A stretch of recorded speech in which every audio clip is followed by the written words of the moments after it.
As we continue building assets, we're going to drift into more intermediate level modeling and asset creation, where our assets might be a little more detailed or might lean a little heavier on modifiers. Also, we'll introduce concepts like tileability, where we can seamlessly duplicate our assets. But we're going to ease into this by creating another rooftop asset, an HVAC unit. And if we look at our reference image here, we've already kind of hinted that these are very common, especially in modern buildings. As you can see, there's larger ones here and here. There's also smaller ones over here. And so the reason I like using a big image like this is because the context of our project is mostly macro. We want to see the entire city. We're less focused on individual assets. And so this allows me to kind of break down each asset into its simplest form. And so in terms of the HVAC unit, it's basically a cube where I want to have at least one kind of turbine. Also, it's common to have some sort of duct coming out from the side. Like here, we can see it wrapping around and then going into the roof. And it's also an opportunity to add, some kind of tech details to make it look industrial and metallic. But its basic shape is quite simple. So let's get started. As usual, I'm going to start with the human ref. Let's hide our water tower, unhide our human reference cube, jump over to our modeling workspace, make sure screencast keys are enabled. All right, tab to object mode. I'm going to duplicate with Shift D and then Alt G to move it to the center. And let's rename this to HVAC-A underscore CG cookie. The reason it's -A is I do expect to make multiple HVAC units for a little bit of variety among the rooftops. And this one is just the first one. So let's throw it in that standalone collection. And let's decide on a scale, tab into edit mode. I will use our 3D cursor to scale it up slightly, SZ. This will be a larger, more industrial HVAC unit. So it's going to be taller than our person. SY, let's scale it out. Give it some length. It will be a rectangle. Scale it out in X. Something like this should work well. And now we can start to refine. I'm going to give it a concrete platform at the base. So Control R and we'll cut an edge and slide it down to the bottom. Leave a little bit of room and then I'm going to cut another one, Control R. Click and drag it all the way to meet the previous edge. And then switch to face selection mode, Control plus from that bottom face. And I'm going to scale with S, Shift Z to scale in every axis except Z, except vertically. And that's going to create an inset platform. If I switch to the top view with the 7 number key and then hold Z and switch to wireframe, I just want to scale this a little bit in X so that it's even along the outside of our inset. That's pretty close to my eye. And I'm going to be cutting some edges into the upper cube section of our HVAC unit. So I'm going to separate that upper section, but leave it inside the same mesh. And so instead of doing this with P, we're going to do it with Y. So essentially I want to Control I, invert the selection, and then use Y, which visually nothing happens. But if I hit Control R and cut an edge, you see that it stops on this upper cube. All right, so we've used P to separate into its own object in previous videos. Now I'm using Y to separate it while keeping it inside the same mesh. It has a tool name. Maybe it's split. Let's see, mesh, split. Yeah, split by selection is Y. All right, so I'm just going to make this one solid face on the bottom. So I can remove what's there, Alt click to select the face loop, X delete faces, go to edge selection, Alt select that border edge and F to fill it. And then L to select the mesh island. And I want to bevel these edges, just kind of knock off that razor sharp cube edge, and Control B will do that. Ooh, I see my bevel is not even. That means it's skewed and our object must still have scale values that are not applied, and they do. So I will hit Control A in object mode and apply the scale. Back to edit mode, make sure my upper cube is selected, Control B to bevel all these edges. And one segment is great. It's just going to knock that flat rather than have any kind of curvature. If these segments are higher, it will start to curve, and we want to leave that nice and flat. So our reflections should catch the edge very nicely. And next, I think I'm going to split our unit in half. Control R, let's cut an edge down the middle. And once again, Control B to bevel it. Just give it a little bit of thickness. And then E to extrude, right click to cancel any transformation, Alt S to push it inside. And this is just going to serve as a decorative or technological inset. I say that because details like this can make it look more detailed, more techy, so to speak. And you may have not seen that. Let me undo this. And if I Alt S and use any tool really, and your movement is a little too strong, like you don't want to go too far with this inset, or this, I guess, intrusion, then you can hold Shift, and that will give you a lot more control or a smaller increment in the motion. All right, so that little inset is going to, attract some ambient occlusion and give the eye one little extra thing to be entertained by. Now, on one side, we are going to leave this asymmetrical and give this left side a turbine. And so I'm going to select the upper face, and then Shift S allows us to snap our cursor to the selection. So here at the bottom, cursor to selected. And now that our cursor is placed in the middle of this face, I can hit Shift A. In edit mode, you can add mesh elements to the existing model rather than as a separate object. And I will choose circle. And I will leave the vert count at 32, again, for the same reason as the water tower. We're not using subsurface smoothing, but I do want this to appear pretty round rather than, polygonal. And so we can either immediately scale, or you can change the radius here. Like, let's try 0.05.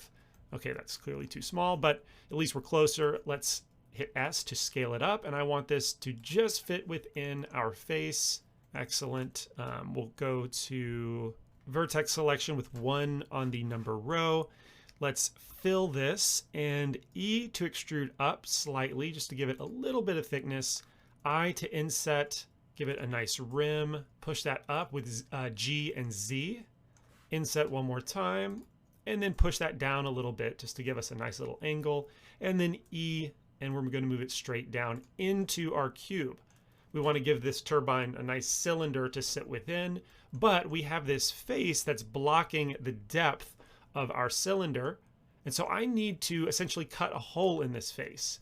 Now I'm going to temporarily hide. Let's select the mesh island of our turbine cylinder, L and H.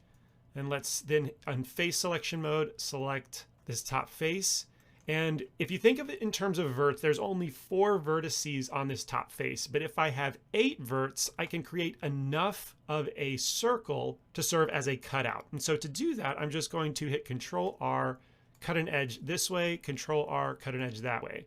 And immediately right click so that I don't slide the edge anywhere.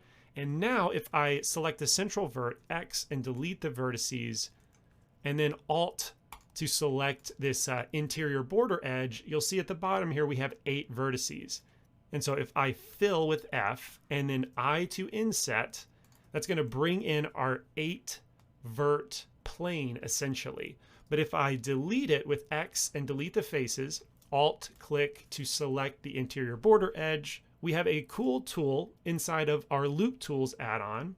If we right click and go to Loop Tools and choose Circle, that will turn that border edge into a circular shape with very evenly spaced geometry. And this is ideal because now if we Alt-H to unhide our cylinder, I was expecting to see a nice hole, but oh, the cylinder has a face that we need to delete. Right here in the center, you see we need to remove that. Okay, excellent. Now, I just want to show you in wireframe mode how that 8-sided circle just nicely fits inside our turbine cylinder. Okay, so now we can push this deeper inside. It doesn't matter how deep really, just I want to give it some nice depth. I don't want to make it, really shallow, but that's going to work great for the hole. And now I want to add a central kind of column that our turbine will spin. In theory, we don't have to animate this spinning, but our cursor is conveniently still in the center of this cylinder. So let's add another one, Shift A. I'll use cylinder and we'll make it an 8-sided, well, let's make it a 12-sided cylinder. And the radius will make it 0.05.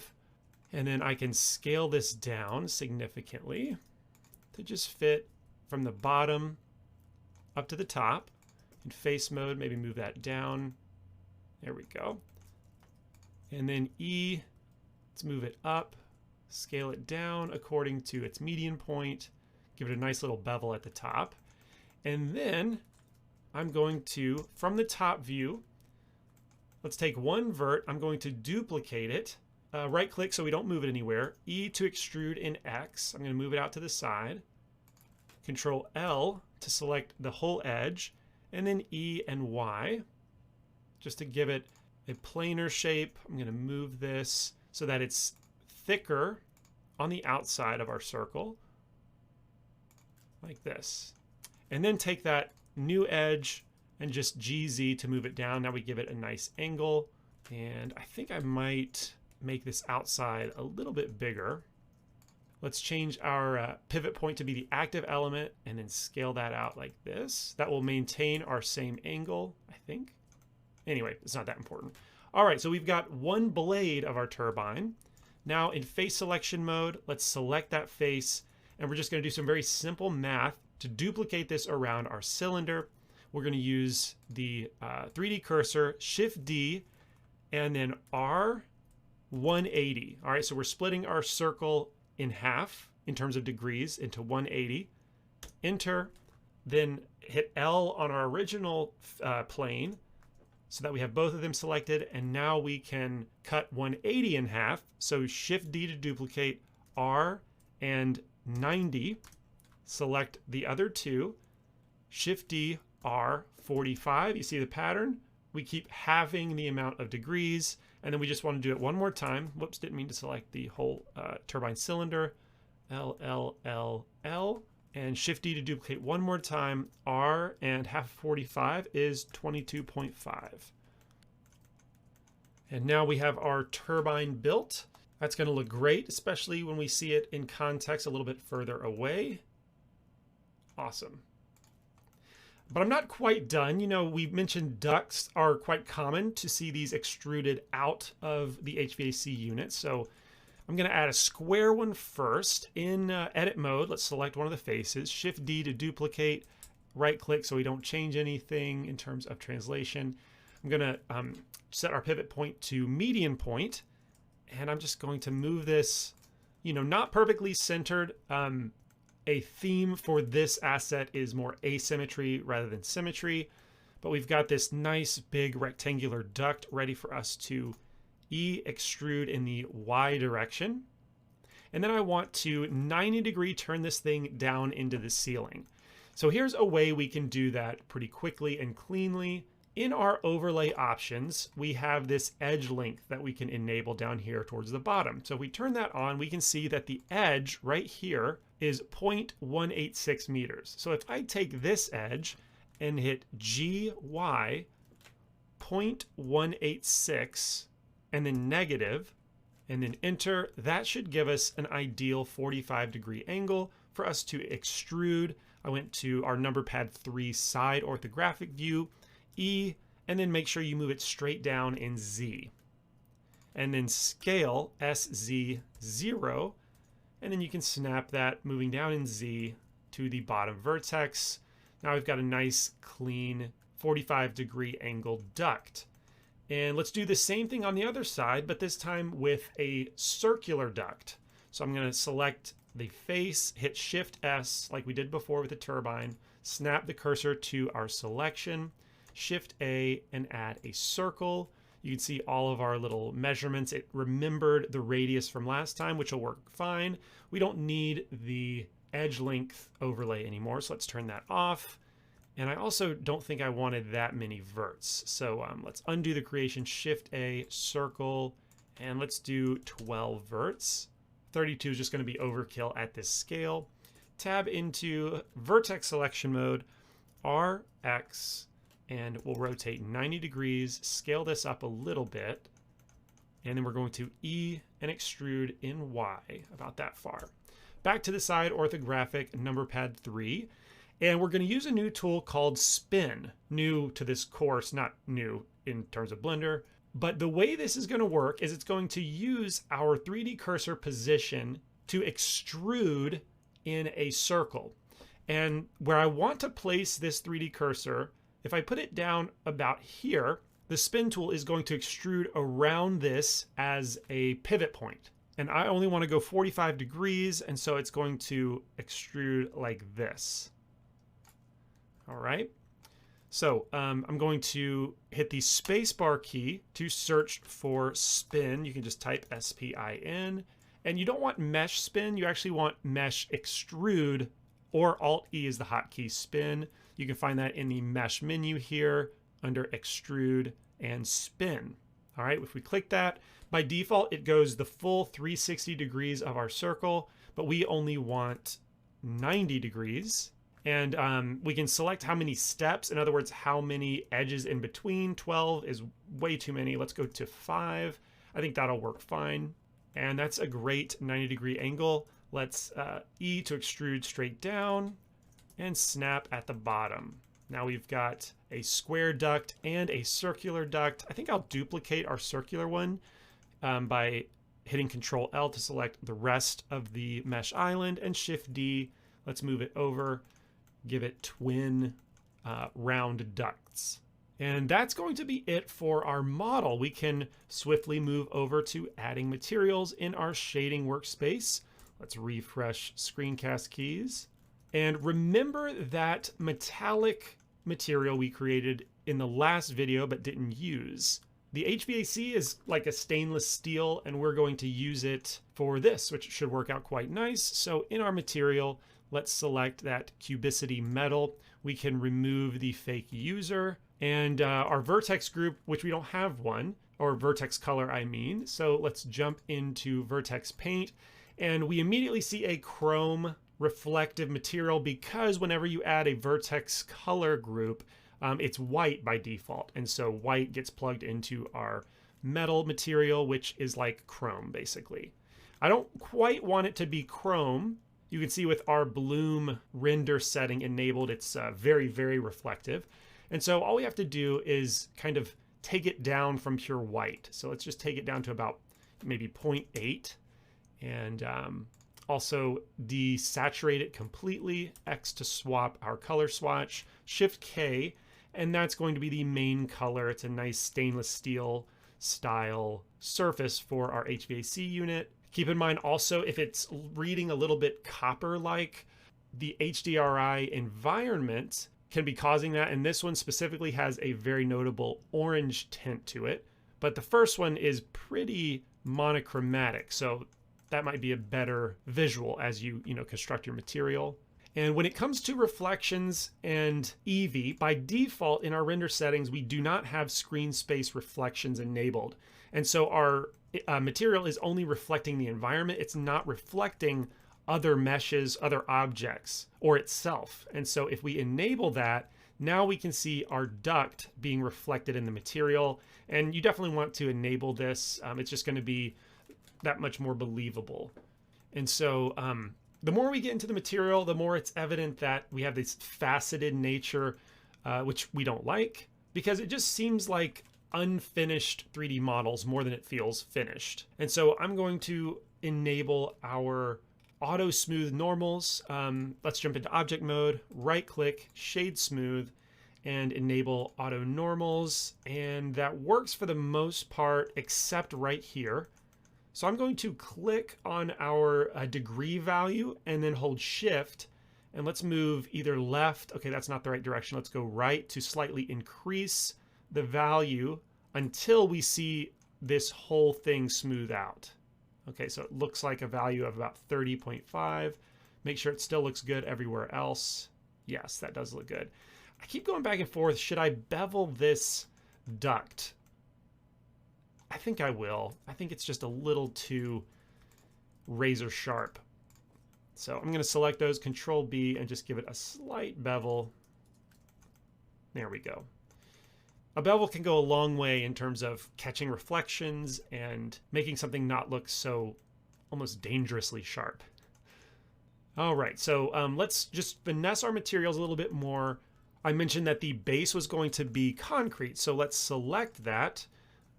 Control L on the bottom because that's detached from the rest of the mesh. And let's add a slot 2 and then select concrete And we need to assign that. I think I'm going to make it darker too. Yeah, because it's at pure white. Pure white concrete is not what I'm going for. So vertex paint, let's make this a darker color, about 0.5, Shift K. Whoops, I need to enable face selection masking, Shift K. Maybe even darker than that, honestly. Let's go back to vertex paint. Let's darken this a bit more. I don't want it black. Maybe 0.4, Shift K. All right, I think that's gonna look nicer. If you want to stay in vertex mode while not seeing the face selection masking, you can turn off your overlays to get a better view of that. And then I also think I'm going to add a little stripe of darker stainless steel towards the bottom of our HVAC unit, just to break up the monotony of the reflections. So tab into edit mode, let's re-enable our overlays, Control R, and let's cut an edge just below our duct here. Then I want to select these faces. What's the best way to do this? I think if I hold Control to select the shortest path, and now I've got all the bottom faces selected, Control++, and back to vertex paint. And let's make this a little bit lighter. Let's go back to 0.5, Shift K. Let's turn off our overlays. That is the effect I'm going for, but I think it's a little too different. So let's go a little bit higher, maybe 0.6, Shift K. There we go. Yeah, I think that's going to work out great. And then the last thing I want to do is color the bottom of our turbine black, just to give it, you know, a shadowed appearance. And we'll re-enable our overlays in edit mode. Let's select that bottom face in 3 face selection mode, jump back over to vertex paint, and we'll switch to black, which should be no reflections, Shift K. And now, there we go. If we ever look directly into the turbine, it's going to be black. Wait, is that black? Yeah, okay, there we go. And that's going to be it for our HVAC unit. But I alluded to the fact that I would create an alternative version for the sake of variety. And, you know, it's very simple to duplicate this and kind of modify it down to be a singular unit, as I've done here. But there is one thing that I want to change. The more I've looked at the material, I think the roughness for our metal at 0.2 is just a little too shiny. So a little too clear in the reflection. So I want to bump that up to 0.3 just to make it look a little more stainless steel and a little less, you know, like chrome. Let me try 0.4. I might be going a little too, let's split the difference, 0.35. There we go. So that's 2 HVAC units, A and B. Let's move on to the next asset. Next, I want to build a sign, the type that hangs vertically, usually attached to a building. Maybe it says park or hotel, that sort of thing. I think it's going to be really fun to build and fun to populate our city with. So let's take a look at Unsplash. And let's try parking sign. This one's okay, but I really want it to be maybe neon, kind of illuminated by some sort of a light source, which would be really cool if we do a nighttime version of this scene. Actually, this is what I'm talking about. Yeah, this right here. Maybe not exactly the same colors. These are a little drab, but conceptually, you know, a vertical box that contains these letters that, you know, are illuminated neon, it appears. Yeah, I think this should be fun. So, you know, take your mental snapshot. Let's jump over to Blender. As usual, we're going to start with our human ref. So let's turn off our HVAC units, jump over to the modeling workspace, refresh screencast keys. And in object mode, we'll duplicate this, Alt-G, put it back at the center of our 3D space, and we'll call it sign dash, let's go with parking, just because it's fewer letters, so perhaps better for figuring out how to work with letters in our model. Sign park CG cookie. Let's throw that in the standalone collection. All right, now let's establish a scale by tabbing into edit mode, and let's move the upper face vertically. I think like 1.5 person, something like that, will be a decent scale. Let's scale it out in the X direction too. So we're trying to create the outer box or housing that will contain the letters. I think that makes sense. You know, it's going to be the type of asset that we could scale up or down after the fact. It's not crucially important that we get it perfect at this stage, but I think this is believable enough. All right, so let's turn this into a nice little rounded corner box. I'm going to select each of my edges, though I don't think I applied the scale. So let's go back to object mode, look at our item, and yeah, scales are not applied. So Control A, apply the scale. Now our tools will work as expected. So back to edit mode, Control B, let's bevel the corners, and we do want them to be rounded. So in our segments, in our bevel options, let's change our segments to, let's say 5. That'll give it a nice rounded set of corners. Let's select the front and back face. I to inset. There we go, give it a nice little rim. E to extrude, and right click to cancel transformation. Then let's scale it in Y. All right, we don't want them to cross. You can see how they kind of cross the horizon of symmetry. So let's stop it right there. There we go, that should be good enough. And then we need a couple posts that will connect it to the building. So let's select this face, Shift D to duplicate SZ, and then SY. All right, make it a little bit smaller than the side. E to extrude out, I to inset, E to extrude again.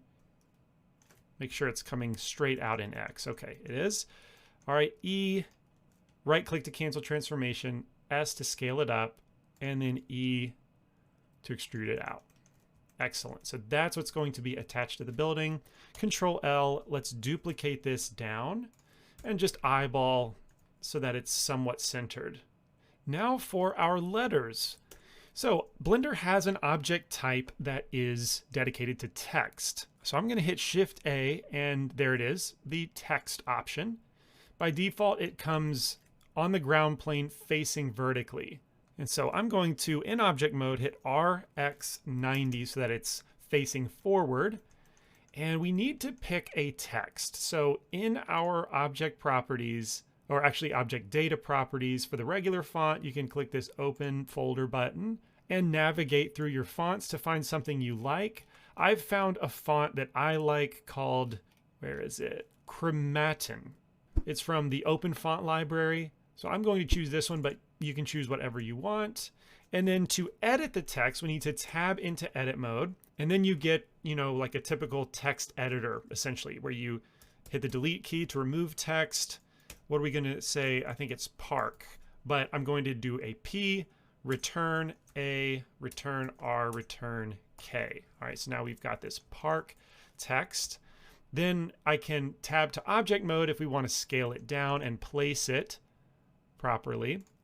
Now, in the viewport, we're looking through an orthographic front view, and we don't see any detail in our model because there is no shading information. So we can help the visual interpretation of what's happening if we go to our shading options for the viewport and then enable cavity, specifically the world cavity. So this kind of emulates some ambient occlusion, which shows some darkening as objects get closer together. If I click this gear right here and change the distance down, you'll start to see that kind of concentrate in the corners. So now we can just visually understand our object a bit better. And usually I keep this on because it just is a more appealing way to look through the viewport. So I'm going to place these letters inside our container, and I need to figure out, I guess I need to scale this. So SX, yeah, I think that's going to fit the sign quite well. I don't really want the sign to be skinnier than this. At least I don't think I do. If we just move this inward. Yeah, I think that's a little too skinny. So I'm just going to leave our letters scaled out. There's a little bit more space in between, but I think it's fine. Now our letters come in as like vector curve objects, which I don't really want to use them that way. So I'm going to convert them to a mesh so that we can edit them like any other polygonal mesh. To do that, we'll jump into the object menu here and go to convert to mesh. All right, now we can tab into edit mode and, oh, I see. I thought I put that outside of the centerpiece, but it was actually inside that. And our mesh comes from the curve conversion as pretty ugly geometry. You know, it's minimal, efficient geometry, but it's not very easy to work with. So first thing I want to do is just limit to the border edge. And the way I can do this is select one edge and then go to our selection options and choose select similar amount of faces around an edge. All right, and that selects all edges with the same amount of faces, which serves to just be the border edge. And that should select all of our letters. And then I can Shift D to duplicate, right click to keep them where they're at. And then I can Control I to invert selection and delete everything else. So now I've just got the outline. And from here I can select everything and E to extrude straight back in Y. All right, this will give us some thickness. And this is the first layer of letters. I'm just going to bring all of them forward a little bit. And so next I want some thickness. Let's tab back to object mode and we will add the solidify modifier. Make sure we have even thickness enabled. And I think I also need to apply the scale because remember we stretched those letters out. So when we apply the scale, we get an even thickness. And let's take down our thickness value a little bit. And then let's switch the offset from negative to +1. That leaves more room on the interior for us to populate with some neon tubes. And that's looking really good. Maybe a little more thick, honestly. Let's go to 0.008. There we go, that should work out fine. And then the last part is the neon tubes. And so I can just grab a vertex from anywhere. Let's just grab it from our housing model. Shift D to duplicate. Let's E to extrude in Z. And then select that edge. P, separate by selection. Go to object mode with tab. Select that edge. And I need to rename these things. So let's see. Since we're several pieces in, we need a new collection. I will copy the name from the original sign object. I should have known it would be multiple parts. All right, so sign park dash housing, sign park neon, and then sign park letters. Okay, back to the neon object. So what I want to do here, since our text, you know, it kind of has two levels of thickness, right? This vertical part of the letter P is kind of double what the horizontal thickness is. So I'm going to run one tube kind of around the shape, and I'm just going to use Control R to extrude. Yeah, I don't think I've told you that that's another way you can extrude. Rather than hitting E and moving your cursor where you want it to go, which is also valid, you can hold Control and right-click your mouse to draw your line as well. And so what I want to do is try and concentrate one edge in the horizontal thicknesses and then two edges in the vertical thicknesses. Does that make sense? All right, so we've got two edges here. It's coming from one down here. And then in the vertical left side of the P, we'll add another one like this. All right, so with these edges connected in the shape we want, there's another modifier called the skin modifier, which essentially will add a tube all the way around a string of connected edges. And by default, you know, our scale is way off. So we see this mess, just hit A to select everything, then Control A is kind of the dedicated scale manipulator specifically for the skin modifier. And I'm going to hit 0.01 just to make it real small. And actually that's pretty close to being the right value. If we go to solid, now we've got these kind of extruded tube shapes. And then maybe we can add a subdivision surface. I know I told you we weren't going to use that, but for the tubes, I'm going to make an exception just because I want them to look a little bit smoother. Again, we're not going to be that close, but more like this. And that's going to work out pretty well for the neon portion. Let's move that back into the housing for the letters, the outline of the letters. All right, and now I just need to do the same thing for the rest of our neon portion of letters. So tab into edit mode. I'm just going to select, it's actually easier to do this in solid probably. Just going to select these verts, Shift D to duplicate them down.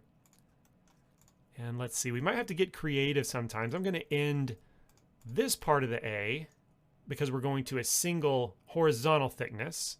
And let's just start control right clicking to extrude around. Let's go all the way down. You know, it's not rocket science by any means. And if we need to, we can break the single loop, and I can come back to this vert and extrude like this. Now that's not how neon tubes are actually constructed, but for this purpose, I think I'm fine with it. So I think I'm going to time lapse the rest of this since it's the same process.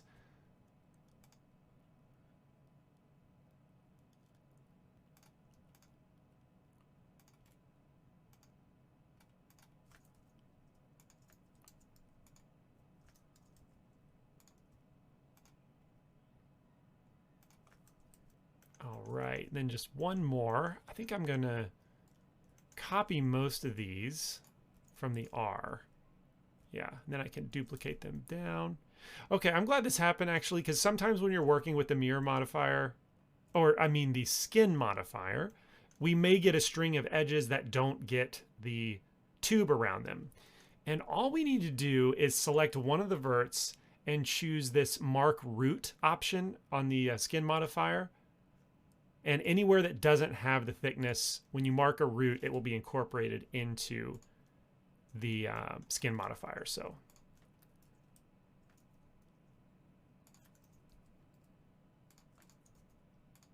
all right, now that we have our neon tubes, we're basically done with the model, except we do need it on the other side. All right, so let's select our object, or well, I want to use the 3D cursor. Where is the 3D cursor? So if the 3D cursor is off the origin, you can do that by, is it control right click? No. Oh, it's shift right click.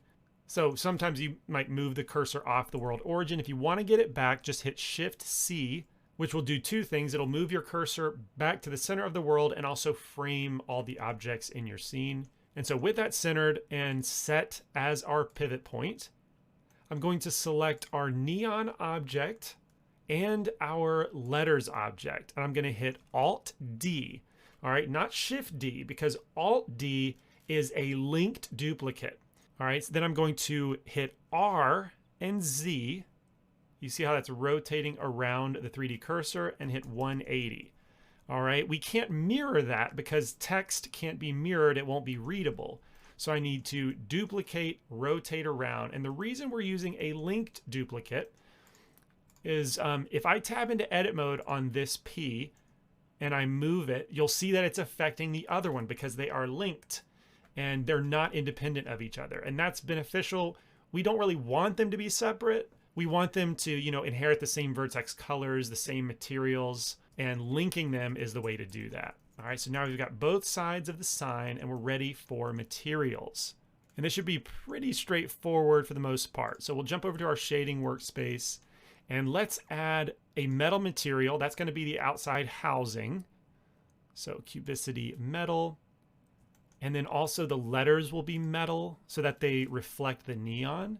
Cubicity metal. And then the lights, they might not need like a dedicated neon material. This glass emission material, its utility is kind of growing in my mind as this project progresses to where this can be any object that will emit in a nighttime scene, which would include neon. And so with our objects all having their materials, we need vertex colors for them to show up at all. So we'll select our housing, dive into vertex paint mode, and we're going to select maybe like a 0.7, maybe 0.65 gray, Shift K. Something not chrome, but something, you know, not too dark either. I think that's going to work out well. We also need a painted material. I forgot that one. So let's create a new slot and assign the painted material for kind of the backdrop of the letters. So this edge right here, or this face on both sides. Let's go to our second slot and assign those, and then vertex paint.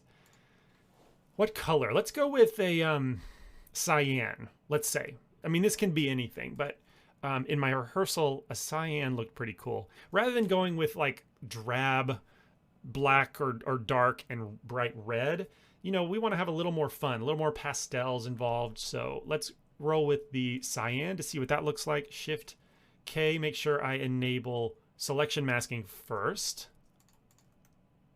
It's maybe a little bit too bright of a cyan. Let's go a little darker. Shift K. And then let's see, we need to add vertex colors for the letters. I should have painted that same metallic. I think it was 0.65 is what I went with. Gray, 0.65 gray. That looks good. And now for the neon, which I probably need a little more thickness now that I'm looking at it. So in edit mode, I'm just going to select everything. I think I turned overlays off. Vertex selection, Control A to thicken up the neon skin modifier. Okay. And that should also do that on the other side. Yeah, that's the benefit of the linking. All right. Okay, here's the problem though. You cannot assign vertex colors to edge-only geometry. So we actually need to apply the skin modifier, you know, which is destructive, but I don't know, we should be fine. I think the neon letters will work out good. So let's, in object mode, skin modifier and apply that. Make object data single user only and apply the modifier. Forgot that. You can't apply whenever they're linked.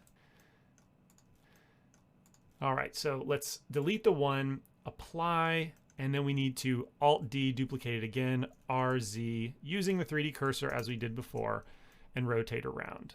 Okay, they're still linked. We just had to do it again. Now we have the geometry necessary for vertex colors. So we'll go to vertex paint, and this color, let's see, how about we go with like a nice pinkish watermelon type color. Shift K, go to preview mode, material preview. That's looking pretty cool. Now for the fun is whenever we turn it on as if it's neon and it's at night. So let's switch our HDRI world to be a darker one. Like, let's do this one. All right, so it's much darker, nighttime, and we want the emission. Let's use our color as the emission color. And now the strength is at 10. Look how cool that looks. That's so neat. I love that effect. I really want to try a nighttime version. I think that would be fun. That idea has been developing as I've been recording, but that's going to look so cool. And to turn it off, we just go down to 0, and we're back to a daytime. And that's pretty much it for the sign. The cyan, I kind of wish we had more evidence of the gradient. You know, we can see it in the letters. We have this nice deep pink, and it gets a little more pastel-y towards the top. So I wonder if I need more soft light. I wonder if 0.5 is just a little too subtle. Already cranking that all the way up feels pretty good. What about the metal? That's also 0.5. Yeah, I think I'm going to leave it all the way up at 1. I just want that gradient to play a bigger role. With this sign finished, I've jumped forward in time and created 2 alternative versions that we can use for our city. One for a hotel and one for a theater. If we just switch over to a nighttime by increasing the emission strength to 20 or maybe 10. These were quite easy to put together using the same approach, and I hope you do the same thing. So let's continue creating more assets. So far, all the assets we've created, though they are based on Blender's grid unit, they're loosely based on them, and ultimately they will be very flexible with how we move them around the scene and populate. However, when it comes to buildings and the streets, we need them to tightly integrate into the grid system so that we can duplicate them and have them seamlessly tile. So in order to kind of wrap our mind around this and systematize such assets, we need to create a city template. And it might help if we actually look at Google Maps at a real city like New York here. So I'm just going to zoom in on any part. How about Midtown East? Because most of the city is, of course, laid out in a grid, but not a perfectly square grid. They're actually rectangular. And also the streets are different sizes. It appears that the streets running from southwest to northeast have more lanes. They're wider streets than the ones running from southeast to northwest. And so this is what I want to implement with the template. So let's jump back over to Blender and we will hide our assets collection, unhide our ref collection where we will add our template. I'll jump back over to the modeling workspace, refresh screencast keys, and tab to object mode, and Shift A, let's add a mesh plane. Now you can of course create whatever scale you want your city, but I recommend maybe just following my instructions because it's based on researching and developing a specific plane size for this project. But once you understand where I'm coming from and how I got here, you can implement whatever you want. And so with our plane created, it's if we look at our view properties panel in the item, the dimensions of our plane is 2 meters by 2 meters. I want to change this to 40 by 31. Now I say meters, but it's also just default Blender units. And then this now will represent kind of the chunk of city that we're going to create. Yes, it could definitely be bigger, but I think it's just big enough to achieve the illusion that this is a complete city once it's populated. So the next thing we'll do is tab into edit mode, and I'm going to cut some edges that will end up matching our grid units. So Control R, and I'm going to mouse wheel up just a little bit for the sake of showing we're cutting multiple edges, and then right click so we don't slide our edges anywhere. And then in the loop cut and slide options, I want to change the number of cuts to 1 less than our dimensions. So in the Y axis, we want to cut 40 minus 1 is 39. And then to double check this, let's zoom in.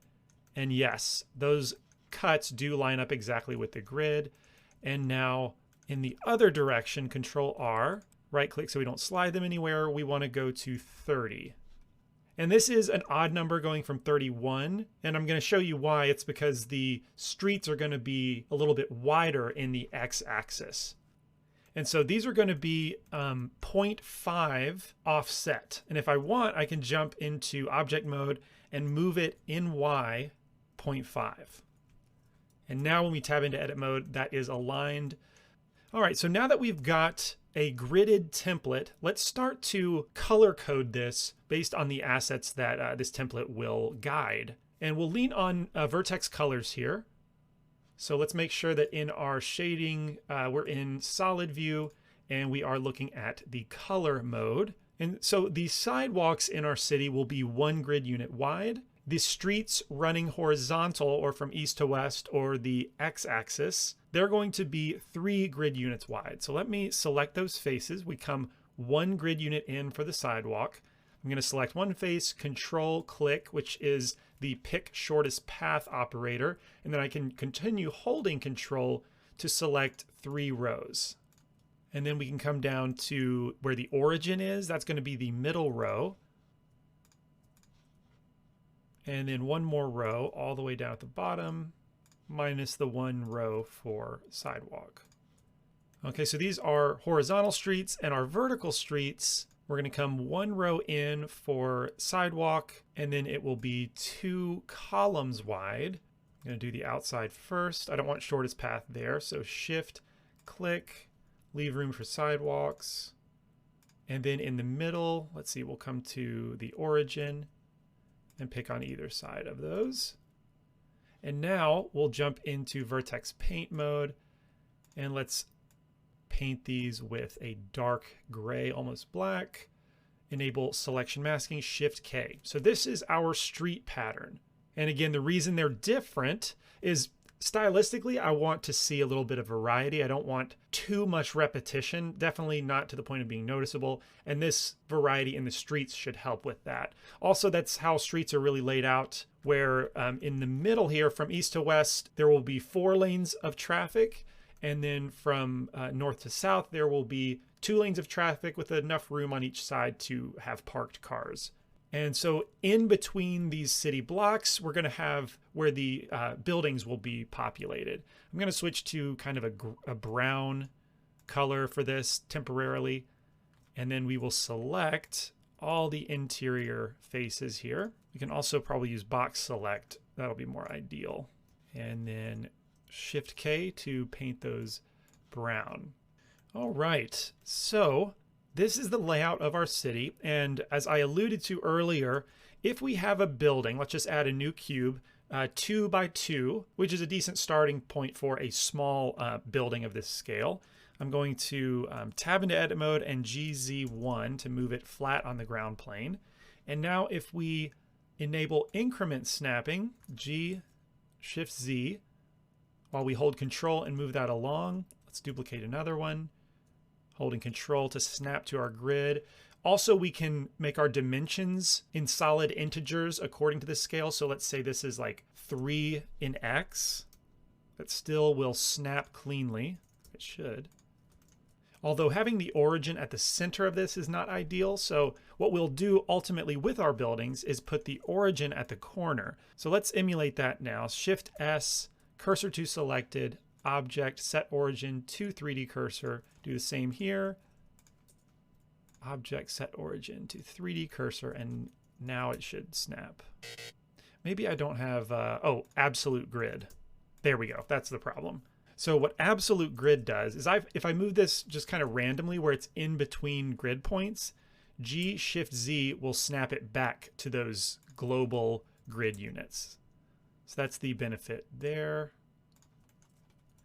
And now you can see how that snaps very cleanly. Though if we offset the height,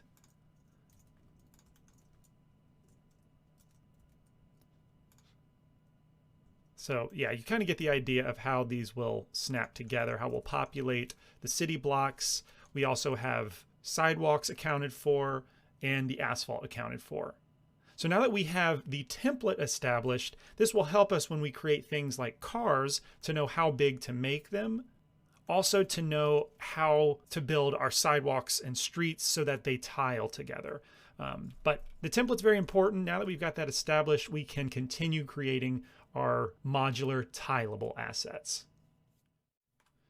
Now that we have our template, let's dive in to figure out how we can segment our streets into tileable pieces. So this should be pretty easy by tabbing into edit mode. And let's select sections of street, starting with the intersection here. So if we imagine this being equal sections of each direction of this street, and then I will Shift D, duplicate it, and move it up, and then P, separate by selection. Look how we can use this. Let's hit Alt D, whoops, in object mode, make sure it's selected. Alt D, and then we move in increments to cover that other section over here on the left. Alt D, and do the same thing all the way over here. This becomes a tileable section of street. Now let's think about these straight sections. Now we could, I suppose, just select everything that's in the middle for one long section, but for added customization, let's make them a little bit smaller. Rather than one big section, let's see how many faces we have selected. All right, it's 12 faces. Divide that, let's say, into 3. So 4 by 4 squares. All right, so this can be the next section. Shift D to duplicate that. P to separate by selection. In edit mode, let's just move that up for the sake of visualizing. And then Alt D, hold Control to snap it. And it looks like we got a little bit off over here. So it should be easy to correct little translational errors like this because we should be in integers, right? So instead of 0.02, let's make that 0. And then now we can see that that fits. Okay, so this leaves us with 2 sections to model. Then we need to model a straight section up here. Let's see how many we would have. Let's see if we take this, Alt D, let's move it in Y. Snap it over top. I guess it was just in much smaller increments. Okay, well, if we get it close, again, we can go to, that's 13 meters. What if we go to 14 meters? Oh, that's right. It'll have to be a 0.5 measurement going in Y. All right, so how many squares does that leave us? 6. Okay, so we'll do 3 by 4 sections here. All right, Shift D, P, separate by selection. Okay, and I think that those 3 street sections should be all we need to accomplish this layout seamlessly. All right, so let's start with this straight section. Let's focus in on this one by hitting the / key on our number pad, which takes us to local view, essentially zooming in on this and hiding everything else in the scene. Though it's not actually hidden, this is just a special view type. And I'm going to select the Object Set Origin to Geometry option, which just puts our origin in the center, and we will use that for mirroring. Let's just delete everything on the other side in the Y direction, and we can add a mirror modifier, though not in X. Let's choose Y instead. Okay. And then I am going to separate this into 3 parts initially, where we have the street, and then we're going to have a curb. So I'm going to Control R, cut a new edge here to represent the curb. And I'm going to separate all of them by separating the curb. By separating the curb section, now we have 3 pieces of our mesh island. Let's move the street section down so that the actual ground plane will be on our sidewalk, not on the street. But we'll just give it a little bit of thickness. You know, the street usually drops down like this. And then we'll take our curb, E to extrude that straight down in Z. I'm also going to bevel this edge, Control B. Oh, that doesn't work, so we must be scaled or skewed in our scale values. Yes, we are. Control A, apply the scale. Create new object data user. Okay, so since I used Alt D, you cannot apply transforms when it's sharing data. So let's leave local view. And the problem is, you know, I can move this stuff around and our duplicates are following suit. It got all wonky actually because I changed our origin point. These don't have the mirror modifier. That's fine. I'm just going to delete everything that I duplicated. And now this should have no shared data. Okay, good. So if I go to local view, now I should be able to, in object mode, apply the scale. Yes, I can. And now our bevel tool should work as expected. Control B, and let's curve it. I know, breaking our cube theme, but I just think the curve should be nice and rounded. Okay, and then for our sidewalk grid, I'm going to move that down slightly. And I'm going to hit I to inset. But I want to do that in our options individually. So each face is inset rather than just being inset on the border. And once we do that, I'm going to move them all up slightly. And this will give our sidewalk a little bit of raised panels. Now I think I probably inset a little bit too far. So let's undo that, try again. And then once I get close, I can hold Shift to make that a fine adjustment. And then GZ, let's move it up. There we go. We've got a nice segmented pattern to our sidewalk. And then what I highly recommend you do is to break up the evenness of these faces. All right, so I'm going to select each one and just very subtly rotate it at a kind of random angle. So I'm looking at this kind of from a diagonal angle, and if I hit R and just rotate, hold Shift, I'm essentially doing this kind of thing, but at a very subtle level. Let's undo that with a right click, and then R, hold Shift immediately, and then just slightly rotate it. And then let's come to the next one, do the same thing from a different angle, R, hold Shift, slightly rotate it. Same thing over here, R, Shift, slightly rotate it. And then for the last one, do the same thing. Maybe I'll just use the X axis or the tumble axis like this. Okay. Now the point of that is so that it never looks even. Now, how can we kind of see that? Maybe with matte cap, something with reflection. It's kind of hard to tell. Maybe we were a little too subtle. Okay, you see how that reflection is kind of broken there? There we go. That sort of effect is quite powerful in the grand scheme. Little bit of randomization. Although this one doesn't seem that different. So maybe I'll rotate it from above ever so slightly. Do the same with this one. There we go. Awesome. When we look down this way, none of the gaps look the same. Okay. We'll go back to Studio. But yeah, I highly recommend you implement that in a grid pattern like this. Now let's go back to our street, and I need to implement smoothing or auto smoothing. So let's right click in object mode, shade smooth, and in our normal properties, let's choose auto smooth. And that almost catches it. We need to adjust the angle slightly. Let's click, hold shift, take it up just to about 30.1, and that will smooth it out. Excellent. Maybe I should add a little bevel on the back side of the curb. Just select that whole edge, Control B. Not smoothed, but we'll go back to just one segment. There we go. I think that looks a little nicer. Now, we should probably have some random sectioning of our curb as well. Okay, right now, if I hit Alt-D and move it as a seamless duplicate, it's probably good to do this anyway, Alt-D. This way we can make sure that our seamlessness is working out, and it looks like it is. But our curb doesn't actually have any sections. All right, try not to pay attention to this outline. Somewhere, is it this right here? Yeah, if you turn out the outline in the viewport shading, you can see that it is seamless. But Blender by default has an outline around every object.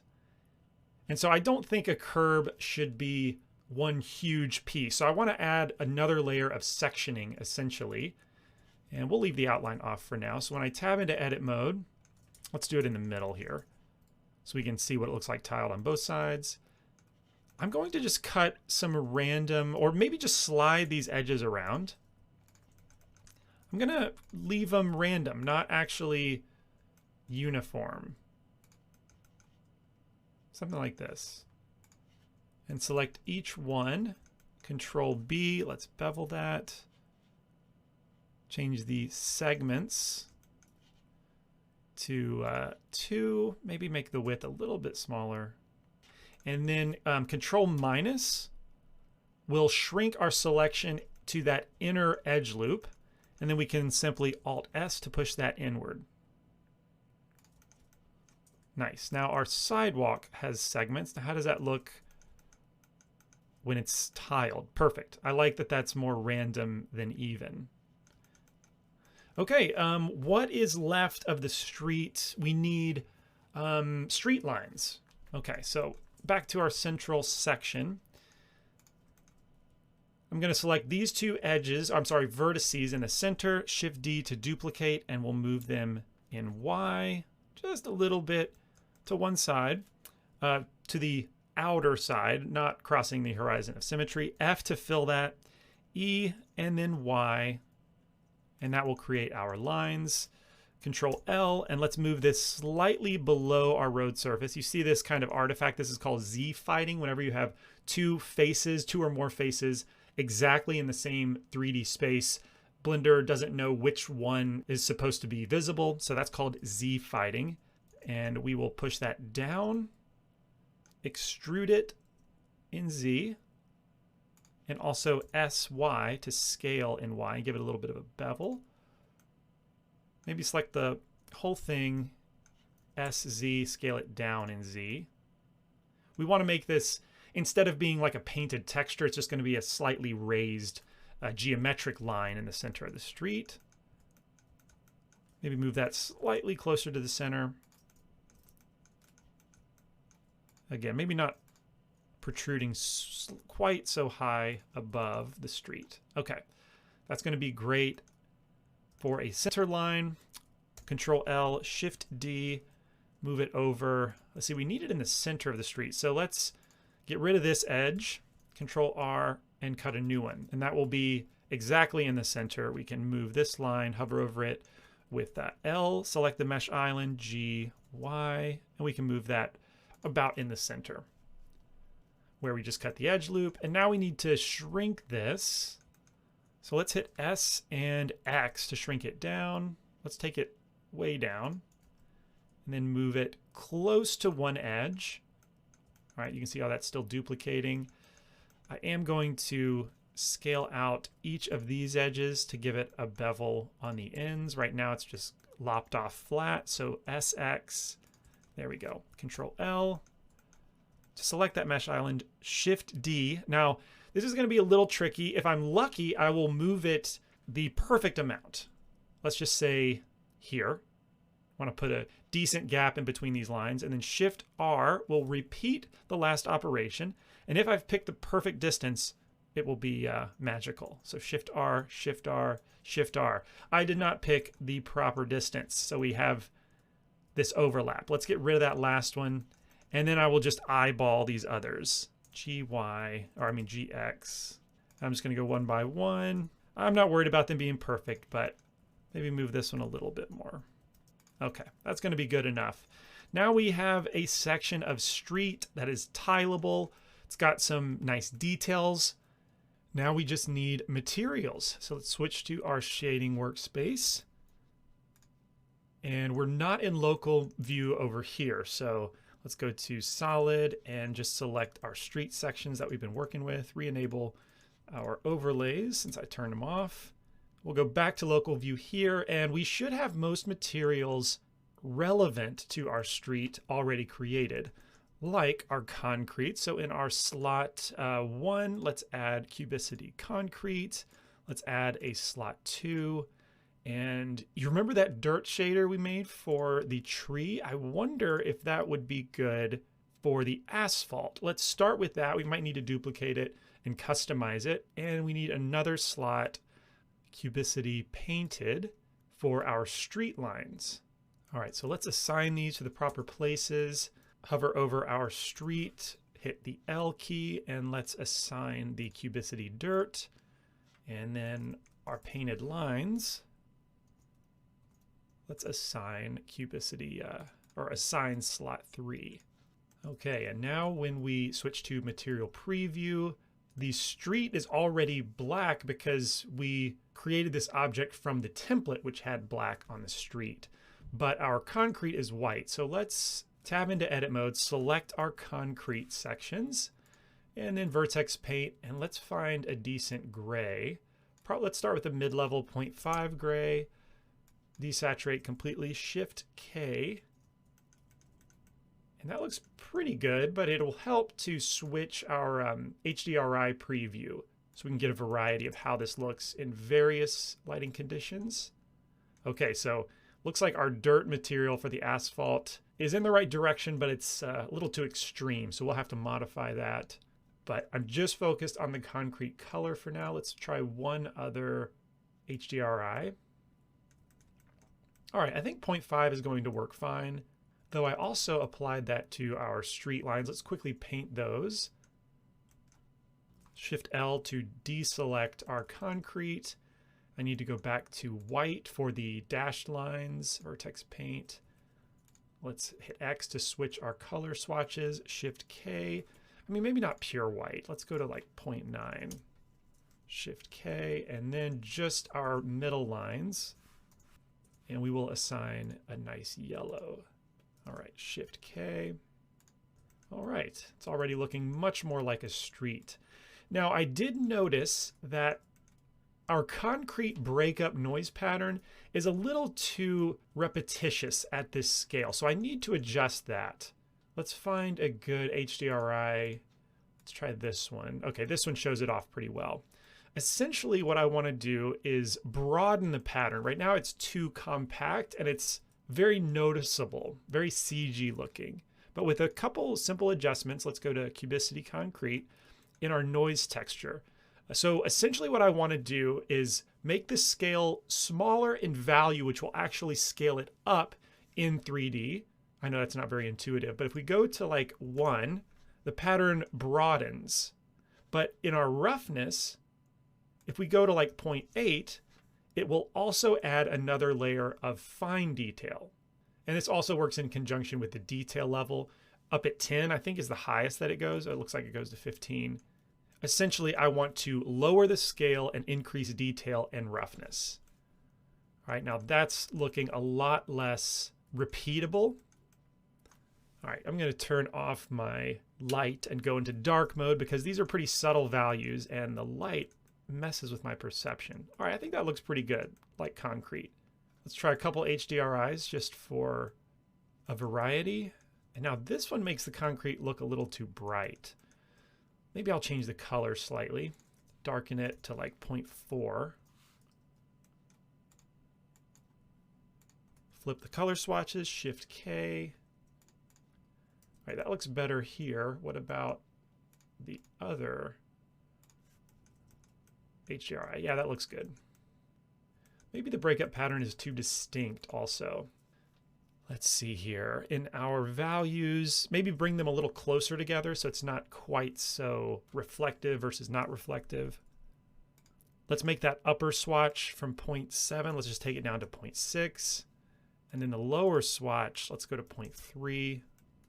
All right, you can see how that kind of smooths out the harsh transition from clear reflections to blurry reflections. All right, I think that's good for the concrete.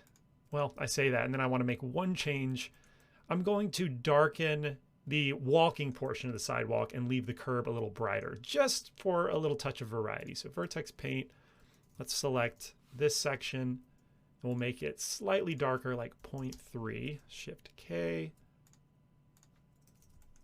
Yeah, just a touch of variety. Now let's address our asphalt. It's in a good direction, meaning we have this fine noise breakup that's giving good texture, but it's way too rough and like it hasn't been paved in a decade. So let's duplicate our dirt texture. Since I want to leave it this way for our tree dirt, and we'll call it Cubicity Asphalt. I think that's how you spell asphalt. And right away, I want to change the strength of our bump. 0.5 is way too high. Let's go to 0.1. All right, that looks a little more paved, but it's too broken up, similar to our concrete. So let's do the same thing with our noise texture that's affecting the roughness. Instead of 1, just like our concrete, let's go to 0.5. All right, that's going to make the pattern much more broad, but I want to increase the roughness to 0.8. Maybe that's still a little too granular. How about 0.7? Okay, that's looking pretty good. But we're running into a problem where we see a noticeable seam in between our tileable sections. So to solve this, in our texture coordinate, we can choose a specific object where any material uses the UV coordinates of a certain object that isn't the object the material is applied to.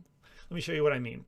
I'm going to create a new collection, select the scene collection, hit the plus button, and rename this to utility. Yikes, I have not been organizing this at all. What are all these cubes? I'm going to have to reorganize this pretty soon. But in the utility, I'm going to hit Shift A and add an empty plane axis empty.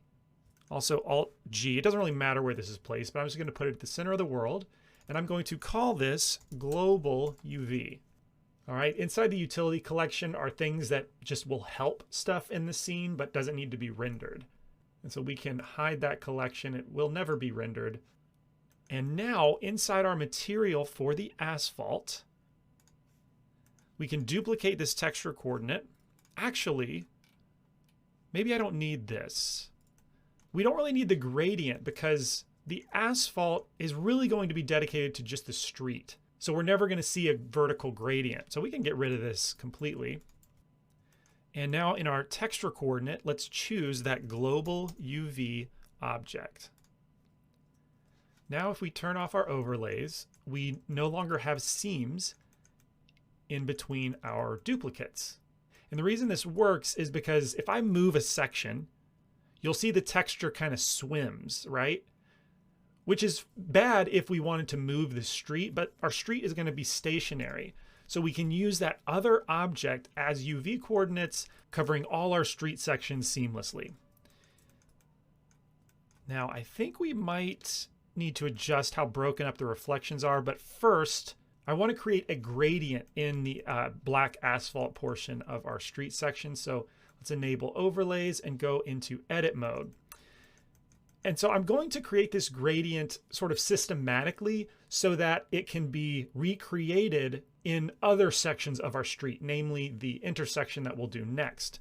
And so I'm going to cut edge loops, one that's very tight against the curb, and then gradually space out. Okay, I have one in the middle. I forgot about that. Let's remove that one. Control R, and then gradually start to spread out this gradient. You can see how I'm leaving a little more space with each new cut. There we go. So we essentially have this kind of gradient of new edge loops. And if I paint these now in a row of faces, let's go to vertex paint. And we're going to start at black, Shift K to paint that black, then edit mode, select the next row, vertex paint, and let's take the value up to 0.5. Or no, 0.05. We want to keep this pretty close to black. And we're seeing how this affects the material, which is kind of interesting, but maybe it would be better to look at just the flat, solid view. All right, so hopefully you can see black, a little lighter than black. Next row is going to be even lighter. Let's say 0.1, Shift K. Next row, a little lighter. 0.15, Shift K. And that leaves the central section a little bit lighter, but just so we have an explicit value for you to follow, let's go to 0.2, Shift K. All right, now we have our gradient kind of banded, but now if we select the whole section of street, which I can do in vertex paint by hitting the L key. All right, some of the selection tools work when vertex painting for the sake of selection masking, but I've got my street selected, and in our paint menu, we can choose smooth vertex colors. And that's going to cleanly smooth out our gradient, which we can now plug into our material. And already this incorporates that same gradient theme we've been putting in all of our materials, but in a different way for the street. Now, I don't think I want the outside to be completely black. I want the gradient to be a little more subtle. But I don't want to adjust that in the material because that would adjust anything this material is applied to. Although, what else would need that? I don't know, I'm thinking like rooftop asphalt perhaps. Anyway, I am going to apply this in the vertex colors rather than in the material, just for the preservation of applying this material to other objects, the potential of doing that. So I'm going to go to vertex paint, and essentially we'll use the 0.2 value, but set the strength low, like 0.2. All right, and so I'm going to paint the whole thing, and you should see it slightly raise its value. Just going to do that a couple times. You want to make sure you get the whole thing, or else you risk seeing a seam in the middle. I think we're still good in not seeing a seam, but our gradient is more gradual now. Okay, that's looking pretty good. I think we can incorporate our gradient into the reflections so that it reflects less and is more blurry in the outskirts of the street, closer to the curb, and it's most reflective in the middle. So let's add a converter color ramp. And first, we're just going to modify the way it is now. If you think of the gradient in terms of the roughness, the black would actually be the more reflective or more clearly reflective. So we want to reverse this so that the center is more clearly reflective. So let's flip our color ramp, and this will take it very extreme into the white section. But if I, crank the black flag way down, we can see the reverse of our gradient a bit better. And now if we add a color mix RGB, we'll take the noise texture that was already affecting our roughness, and let's make it an overlay on top of our new gradient. Let's see what that looks like. Okay, so it's most clearly reflective in the middle, almost looks wet, and then on the outskirts, it's less reflective. All right, so that does look good, but overall, I don't want it to look wet. So let's change our specular to like 0.01. There we go. That's looking a little better. Let's switch our HDRI for variety. Wow, it's almost like seemingly not reflective at all with this one. It's mostly an overcast kind of day there. So there's not much to reflect. All right, I think this is a pretty good value. Let's take it one step further. I'm going to add a color ramp, converter color ramp, so that we take this overlay value and we adjust it to be used for our specular so that we control how reflective it is based on the texture. Let's shift control click on this new color ramp so we can dial that in specifically. I might need to flip it also because I want it to be less reflective towards the curb. And then let's change the interpolation to ease. This just adds a little bit of extra contrast right away. But you can see what we're doing. Wherever it's black, it's going to reflect 0. And then wherever it's white, it will reflect fully. But we don't want fully. Remember, we want something around 0.01. How about we try 0.02? And that will be plugged into our specular value. Let's add a reroute just so this makes a little more visual sense, a little easier to read. And let's see what our material looks like now. Okay, it's a little bit too strong, I would say, but we can adjust this, in real time. Meaning that the strip down the middle that's most reflective is a little too obvious, I would say. But now we have these parameters that we can adjust. If we crank up the overlay, the breakup is more intense. I still think the reflective value is maybe too high. Let's go to 0.01 and adjust these values. All right, I think that's going to be good. Let's try another HDRI. Yeah, I think that looks good for a street. And I'm going to call this material finished. At least for now, we can always come back and address it later, tweak it later as needed. But awesome. Let's create an intersection. Sorry, that might have been creepy in the dark. Let's create an intersection. Let's create an intersection next where we cross our 4-lane road with our 2-lane road. Let's switch to our modeling workspace. And remember our outliner got a little bit disorganized because I failed to name and put these objects into a proper collection. So let's take care of that real quick. We will leave local view.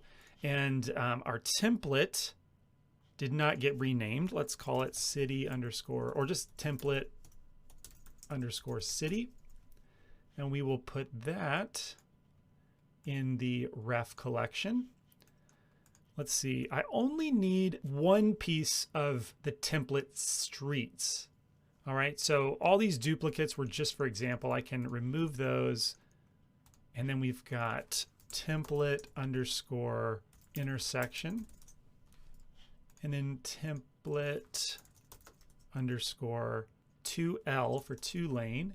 And then I never renamed this, our 3-way finished section, which is, let's say, street dash 4L underscore CG cookie. We'll put that, let's see, in our 3D view, I'm going to hit M to move to the assets collection and the standalone collection. And we can unhide that collection. Let's just delete these other duplicates that we were using for ensuring that they tiled properly. And then our other 2 templates we'll put in the reference collection. What are these other things? Oh yeah, our building proxies, we can get rid of that. And it looks like we're all clean now. However, if I remember correctly, I want to say that our template is not zeroed out properly. Look at this. So it's got a 0.02 value in X. Let's change that to 0. That should also mean that our template pieces are also not at 0. To change this value on multiple selected objects, just hold Alt and click and then change that to whatever you want, and it'll change for everything that's selected. But also in Z, we don't have it zeroed out there. So that should be kind of for everything. I don't know how it got off there, but I'm going to select all pieces of our template and our roads and Alt click and make that 0. Okay. Now I'm going to take our intersection template. We're going to move that lower. we can hide the city template. And I just need these pieces right here. Okay, we can go to local view on those. And then the 7 on the number pad key takes us to a top orthographic. I need to refresh screencast keys. And I'm going to duplicate our 4-lane section, Shift D, not Alt D. We do not want it to be a linked copy, but we are going to be modifying this into our intersection. So with that duplicated, let's rename it. Here we go, street, and let's say 4L, 2L, meaning 4-lane to 2-lane, implying an intersection.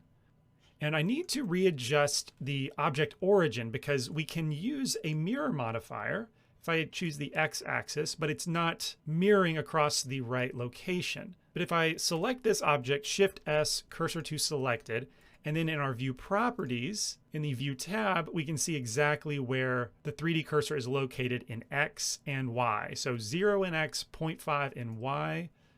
And now if I Shift S, cursor to selected on our street object, look again at our 3D cursor location, I can change the X value to 0, and then object set origin to 3D cursor. Okay, now we've got a proper origin point for mirroring both in the x-axis and the y-axis. For now, let's turn the mirror modifier off though, so we can just worry about our corner section. And let's tab into edit mode and think about how we're going to build this. Thankfully, we've kept our sidewalk pieces in single unit sizes. So I can simply grab this third piece here and Control plus, because remember we inset, and this should be 1 unit in Y and X. And if I hit the Y hotkey, that will split it off, and I can move it RZ, rotate 90 degrees. And then if we use our vertex snapping with the closest enabled, I can hit G, Shift Z, so it moves in Y and X, but not Z, and then snap it right there to the corner of our underlying template. And then this gap here is for the curb. So if I grab these verts right here, we can snap those likewise. Zoom in and make sure we get them even, just like that. So the way closest works is it won't snap if you're going this way, because this vertex here is always going to be closer. But if you cross where you want to snap and then use snapping through the closest mode, then it'll snap in a straight line. All right, so next I want to wrap our curb around this 90-degree angle. And it's going to be easiest if I just remove these edge loops. Control X. And then let's just grab this section here. Or actually, no, I'm going to leave that. We can use a new tool, the bisect tool. Over here in our tool panel, which is accessible with the T hotkey, I'm going to switch the knife option to bisect. And you need to make sure that the whole curb is selected with the L mesh island selection. And I'm going to click and then hold Control. And you'll see that this creates a dotted line, which is, while we're holding Control, it's snapping to incremental directions, like straight up and down. And then if we go 1, 2, 3 over, that is a 45-degree angle. So I'm going to cut that angle. And then I guess we can just remove that last set of verts. Let's do that in wireframe. Make sure we've got just those selected. And then we can snap this right there to the corner, E, and extrude in Y, SY0 to scale it flat in Y. And then I should probably fill that with F. Okay, now back to the overhead orthographic, the top view. Let's hide our street because that selection is going to get in the way. So select it with L and then H. And now I want to bevel a smooth curve bevel around this 90-degree angle, but I need to do it very specifically. I want to cut another edge loop, scale it X so that it's flat, and I want it to align perfectly with our sidewalk segment. Let's do the same thing up here, SY0, GY, Control, and Snap. Because if I select these edges right here, this captures all of our curb corner as well as the corner of this sidewalk section. And if we hit Control B, we will create a bevel. Now it looks kind of wonky, but if we change the width type to percentage and type in 60% and 6 segments, we get a perfect rounding of our corner. And I want you to remember 6 segments, because next we need to bring back, Alt-H, bring back our street, because we're going to use the spin tool to spin our street from west to north. And this is important because remember, we put very specific vertex color values on these edge loops, and we want to maintain that as much as possible. And so I'm going to get rid of all these verts right here. We're going to take this. Let's see, we can probably hide our white lines. Let's just hide those real quick. I'm going to take this edge loop and we're going to snap it to a line with this vert that starts the rounded corner of our sidewalk.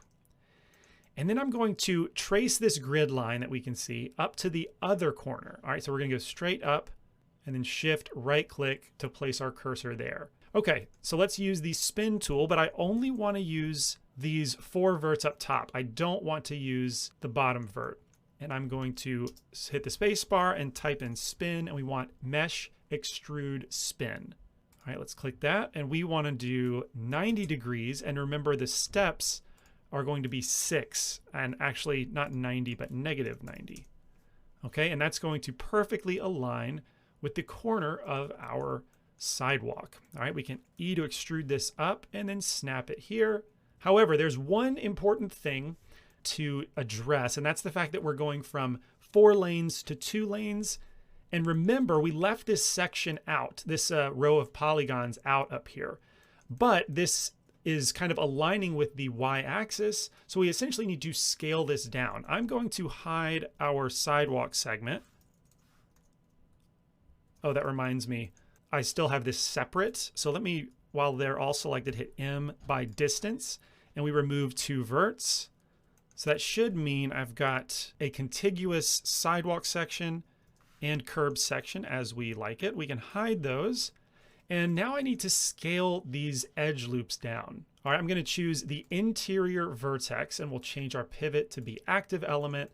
And I want to scale this down to leave enough room for a new set of polygons to match kind of the width of this relatively. All right, so if we think this section and this section, and they're pretty much the same, that's how much I need to scale it down until this span is the same as this or similar. All right, so now we've done that on the straight side, but we need to gradually scale this so that we smoothly transition from this wider span to the shorter span. All right, so let me just try and do that quickly. I'm going to do it by eye because, we don't need it to be absolutely perfect, but just close. Make sure you're scaling by the interior vertex. And that looks pretty smooth to me. Okay, so now I can take all of these edges. Wait a minute. Yeah, I think it's these will be the most even. So E extrude in X. Now let's re-enable our mirror modifier and enable clipping so that these just lay flat. And I actually should have done one more. Let's try that again. EX, lay them flat. And then we'll grab these, EY, lay them flat. And then we'll have to fill this last face. All right, let's see what that looks like in Material Preview. We have basically maintained our vertex color gradient along the curb, which is awesome, except for that last face that we filled right here. But that's okay. We can fix that since we remembered these specific values in vertex paint mode. We do want it to be 0.2, and we still have that color available to us. So Shift K to paint that. Now, if we hit L to select the whole street, we've got a couple problems. Number one, well, we've got a different material. So whenever you create faces from verts or from edges, it will usually just assign the whatever material is in slot 1, which it has done here, which is concrete. So let's go back to solid viewport mode and make sure that we have flat shading enabled. Okay, you can see here that our new face is colored with 0.2 gray, but we need to go to our paint menu and smooth vertex colors again. Now, this only works in like one smoothing algorithm. It doesn't re-smooth what's already been smoothed. So this is perfect in this situation. Sometimes it's frustratingly limiting, but in this situation, it's perfect to blend that new face exactly into the colors surrounding it. All right, now let's go to material preview. And I want to assign the asphalt material to that one face. We can do that without the shader view if we go to our material properties over here, choose asphalt and assign. There we go. And then Alt-H to hide all of our mesh components, just to make sure in object mode that our sidewalk is well maintained in terms of color and our material. It is. It looks like we need to adjust the auto normal or auto smooth value just a little bit to about 31.9. How about we just go to an even 40? Okay, excellent. Now we just have a couple more things to address, like the yellow lines, which I must have deleted by accident. Nuts. Okay, that's all right. However, I am going to take this white line. We're going to move it to become a crosswalk kind of path. All right, so we'll go to wireframe view, and I'm going to move these verts to make it wider, about like that. Maybe I should make it a little longer as well in the x-axis. Control L. All right, and then Shift D. Let's move it in Y. Actually, this should probably be a lot bigger. Let's hit S, Shift Z, so it scales in every axis except Z. All right. Shift D, Y, and then Shift R to repeat that. Hopefully we end up okay in the middle. No, I don't like that. But it does leave enough room for the yellow lines, perhaps. All right, let's get the yellow lines back. I wish I didn't delete them. Actually, we have a face left over. Lucky us. Let's extrude an X. Ah, that's perfect. Let's just take that to about the middle here. And then for each of these lines, I mean, that looks pretty even, but I feel like street signs aren't, or streets aren't painted that way. So let's SY, scale it in Y. There we go. All our spaces look a little more even. We can probably get rid of this. Maybe move these back. GX. Yeah, I think that probably makes the most sense. But I shouldn't have deleted that one. Silly, silly. Let me undo. All right. I don't want this over here, but I do want it over here. So let's RZ90 and then repeat that. GX. Okay, that looks good. I kind of like that the yellow lines are a little offset from the crosswalk.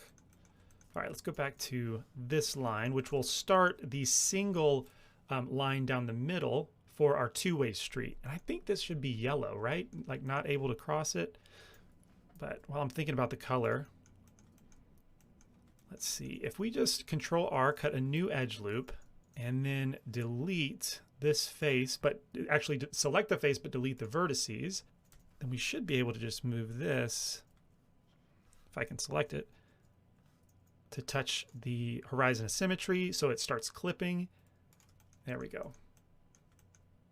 Now, should this be yellow? Let's go ahead and make it that yellow. I think that does make sense. Shift K, and then back to material preview. Right? Aren't those supposed to be yellow lines, or should they be two solid lines? Now I'm thinking it should be white. All right, let me undo that and keep it white. I'll double check on what color those should be. But overall, let's go back to the shading workspace and let's see if our material needs any adjustment. Wow, okay, so the thing that my eye is immediately drawn to is the fact that the center of our gradient is very obvious now. Let's see here. If we switch to the asphalt material, you know, we've been using this as an overlay to overlay the noise on top of the color ramp. But what if we change it to a mixture instead? That way, oh, whoa, I love that. We still have some of the gradient, but instead of the gradient being the foundation of our mixture, now it's just a 50-50 mix or whatever percentage mix. And so it ends up looking a lot less gradient heavy and kind of broken up more appealingly. Wow, that's a simple fix. All right, so that is going to be it for our intersection. All that's left now is to add the 2-lane section, which you can see I've gone ahead and created using the same approach of duplicating our 4-lane and modifying it into the 2-lane. I also did some research on line colors, and it could be yellow or white depending on the street's use. I've decided to leave them white, meaning a one-way street, but we could always create an alternative version with a yellow solid line if we wanted 1 lane each direction. But that is going to do it for our street assets. Next, let's create some vehicles for these streets. Now that we have streets, I want to create some vehicles to become traffic for these streets. And these might be the single most stylized asset we will be creating, which means they're very simple and a lot of fun to build. So let's jump over to our modeling workspace and figure out what we're going to start with. I think the human ref, as usual, makes sense because it's a cube. And if we move that, whoops, I need to turn on screencast keys. So I'm going to move this over to the sidewalk so we can create a duplicate to fit the size of our human, but also fit the size of our street lanes. All right, let's get rid of our sign park, or not delete it, but hide it. And we will duplicate with Shift D our human ref. And I'm going to snap it. All right, we have vertex snapping enabled, GZ, and just snap it to a vertex on the street. All right, so a vehicle is going to seat 2 people horizontally. So let's keep that in mind as we develop, a scale. And then, by the way, this is going to be a pickup truck, so it's going to be a little bit longer than a regular car, but that's a decent starting point. So remember, these streets can be one way with the dotted white line. I think it means they're one way, but they could also be 2-way traffic. However, I wanted to leave enough room for street parking, 2 lanes in the middle, and then street parking on the other side. So I'm also keeping that measurement in mind. So let's put this cube all the way to the curb, Shift D and duplicate. All right, so that fits as far as being in this lane. And now if we duplicate again, you can see that that's what it would be on the other side. Now, does this fit 2 humans? Yeah, I think that's pretty good as far as the width. Good enough for me. Although, look at how thick the curb is now. With something to judge the scale like a car, that curb feels really, really thick. I'm going to think on that for a while, see if it bothers me once we get a little further along into assembling our city, but a sticky note on my mind will be to potentially shrink the curb thickness. But anyway, I want to focus on the vehicle for now. And I think we've developed a decent scale. So let's get rid of these duplicates and just focus on making this box into a pickup truck. So Control A, let's apply the scale. Let's rename it vehicle underscore pickup truck underscore CG cookie. And I'll put that in our standalone asset collection.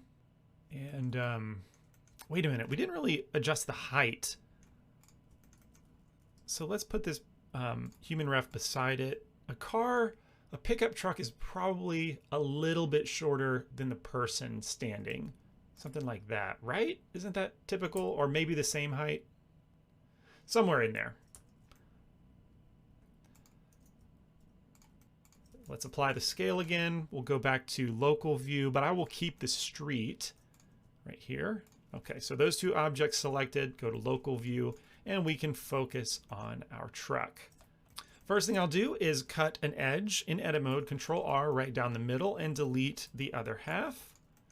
And add a mirror modifier because we will get that other half for free. I'm gonna hit Control R again. We're gonna cut an edge right down the middle, right click so we don't move it anywhere, and then Control R another edge on the front side. And one more horizontally. All right, now I can remove these sets of verts. And if you have the F2 add-on enabled, I don't remember if I've gone over this in the course yet, but real quick, in our add-ons, F2, make sure you have F2 enabled. That's just a superior filling tool compared to the default fill option in Blender. This is included, so you can just enable it. And what it'll do is if you have 3 connected edges like this and you want to fill it, you just want to select the vertex opposite of the corner that needs filling. All right, so this one, hit F, and then it'll allow you to move. Let's right click, pretty typical among Blender's tools. And now we've filled that face and it should be perfectly flat. If we look in the side view, yeah, so it's a very convenient way of filling missing faces. And then we'll fill there, do the same thing on this side, opposite corner, F, right click, and then F there. All right, so now we've got the basic shape of our truck. Let's pull down the front edge and also pull down these edges as well. All right, so we're gonna go with a very stylized short body to the truck, a little bit taller cab. I can also move this forward. Whoops, too many edges. Let's see. How about I move the truck above the ground a little bit, making room for where the wheels will go. And these edges, I wanted to move forward just to give the front windshield a little bit of slant. There we go. I think that looks pretty good. And then we can inset a face for the truck bed. So I to inset. And then in our options, we can disable boundary so that it leaves that flat, which is what we want, using the mirror modifier. And then E, push that down. We don't want to penetrate the ground floor. So let's delete that central face. Now we've got the bed of our truck. I'm going to select these faces to become windows. So I to inset, and then we're going to need to enable individual. All right, so that quickly gives us a face to apply a window material. Now we need to address the symmetry because we don't want a separation here in the middle on either the front or rear windshield. So let's remove that, then take our edge, both of these edges, GX, and then let's enable clipping, and then just smash it into the horizon of symmetry where it will snap. Excellent. So this is the main body of our truck. Next, I want to add some wheels. So I'm going to hit Control R and cut a new edge on the front side and on the back side. Select this vertex, Shift S to snap our cursor, and hit 3 on the number pad to go into side orthographic, then Z left for wireframe. And it might be a little hard to tell what's going on, but we can see our truck body raised off the ground. This little sliver of geometry here is the line in the road. And so that means this edge is the actual road surface. And this should be a decent placement with our cursor here at this vertex. Shift A, let's add a circle inside the mesh. It's not a separate object. And our vertices, I'm going to change to 16. And the radius, let's go down to 0.1. And you can also align the creation of this object with your view. All right, so that will make it face us like a circle rather than up and down. All right, so now I'm just going to scale the wheel. And they're going to be pretty small, you know, again, very, very stylized. But actually, if I make the bottom of the wheel kind of touch the ground surface, that's a pretty good scale. I like that. It happens to work out here. If you're building this, you know, I'm not giving you exact dimensions or transform values for how far I moved the truck up, but, you know, just train your eye and get somewhere close to this. If your, you know, truck is too far off the ground, that's fine. But you want your wheel to be, you know, somewhere in this range. Let's see if we scale from median point, you know, get an idea in 3D. I think that's going to be fine. That scale right there. All right, so we will F to fill that, E to extrude back. Now, while I'm thinking about it, whenever we extrude from edges into faces, Blender has to randomly decide which orientation those faces are pointed, or the normal direction. So we can quickly visualize this in our viewport overlays face orientation.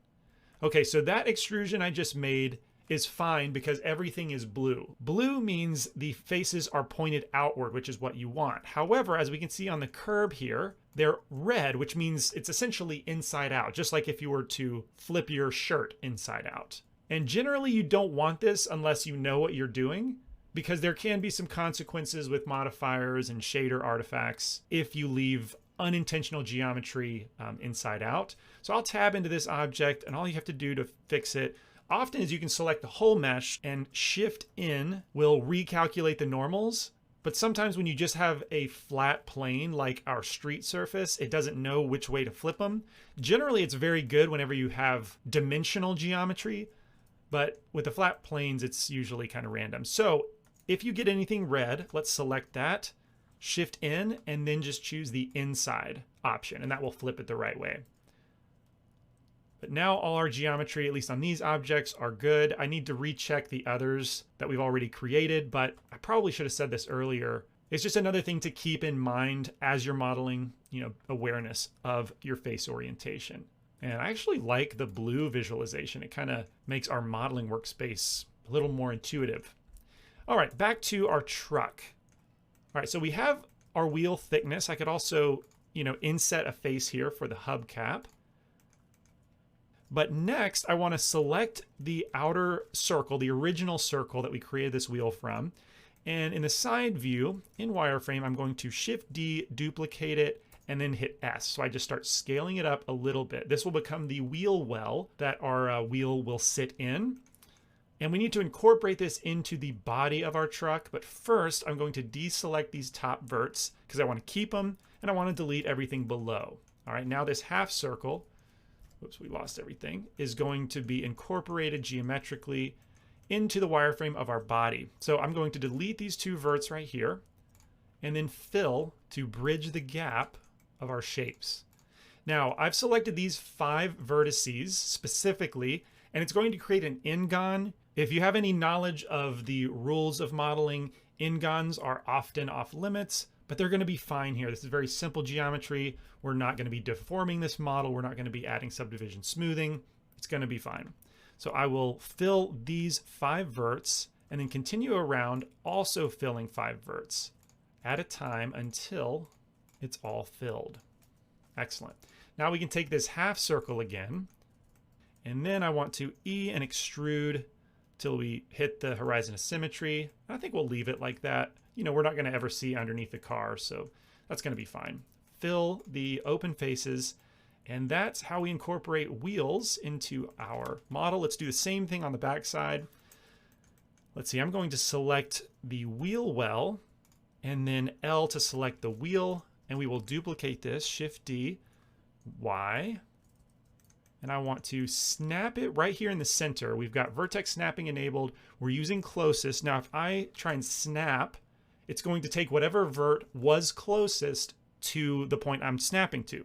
So I want to manually, without snapping, move my mesh island so that this vertex is closest. And now GY, hold control, it will snap perfectly in the middle of that edge that we cut.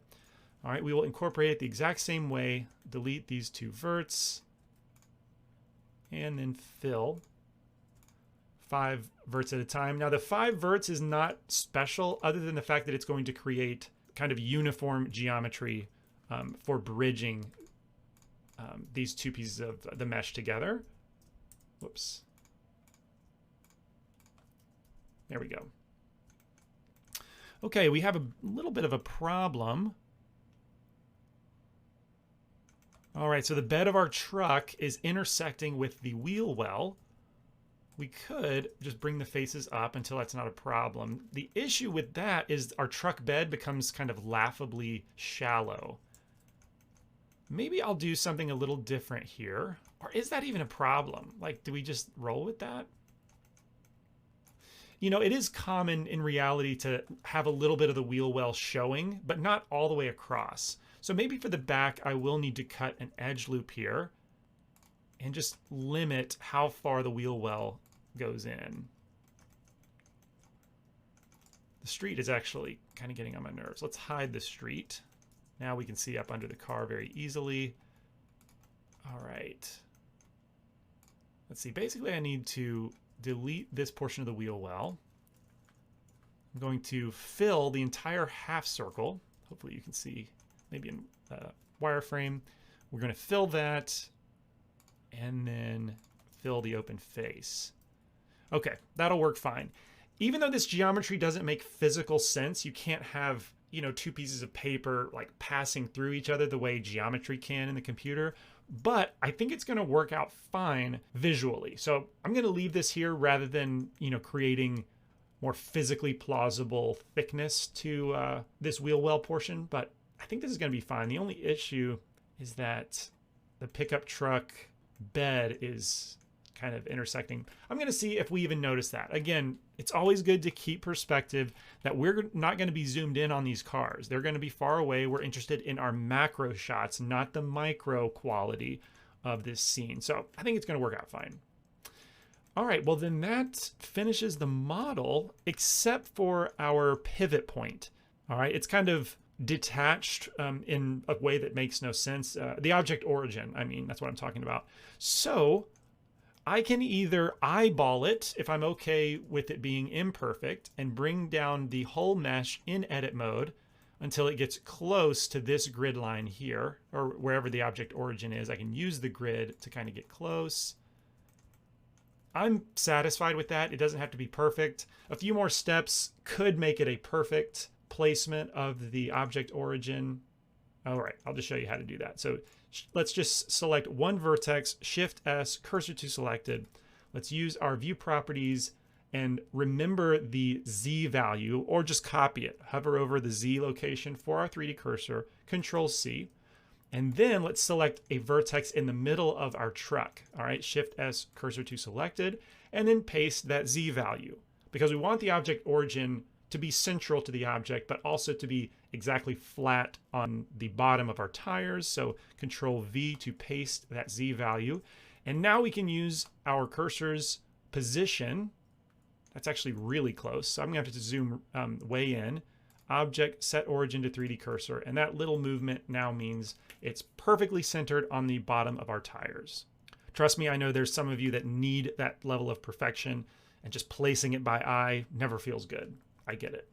All right, let's assign materials. We'll jump over to our shading workspace. And let's see, Alt-H to bring back our street. We need to leave local view. Let's see, hide our reference collection. Also hide our AC units. Where are these? Okay. All right, now we can focus on our truck. Let's think about the materials we already have, like the painted material. It's going to be the primary one, so Cubicity painted. Also, we're going to have windows, so let's add slot 2, and then choose our glass emission. However, these windows are never going to emit. They're not like building windows where you will have lights on at night. Even when the car is driving at night, you don't usually have the lights on. So I think we need to duplicate the Cubicity glass and just remove the emission component. All right, take the emission strength down to 0. All right, this will represent just glass objects that don't ever emit. And what else do we need? We need metallic for the hubcaps. So let's add a new slot and choose Cubicity metal. And let's start there and apply some vertex colors. Switch to vertex paint. Let's paint the majority of the car, I don't know, like a deep royal blue type thing. Now, whenever I'm choosing a bold color like this, remember not to go fully saturated or fully bright, because if you go to the extreme, you're not going to see the effects of our gradient component. So I recommend just pulling it back a little bit in saturation and in value. Shift K will fill that. And now you can probably tell that there's a gradient component if we turn that on and off. Whoops, I'm not in the right slot. So if you're wondering why it turns gray, Usually whenever you change a property or mute a node in the shader editor, Eevee needs to recompile one time. But then if I turn that on and off, we can see it happen in real time. So just for you to understand what's going on when it does that. But I love the gradient there. Now let's add some window color, which is going to be like a light blue. And we'll go to a very bright color, almost white, slightly in the blue direction.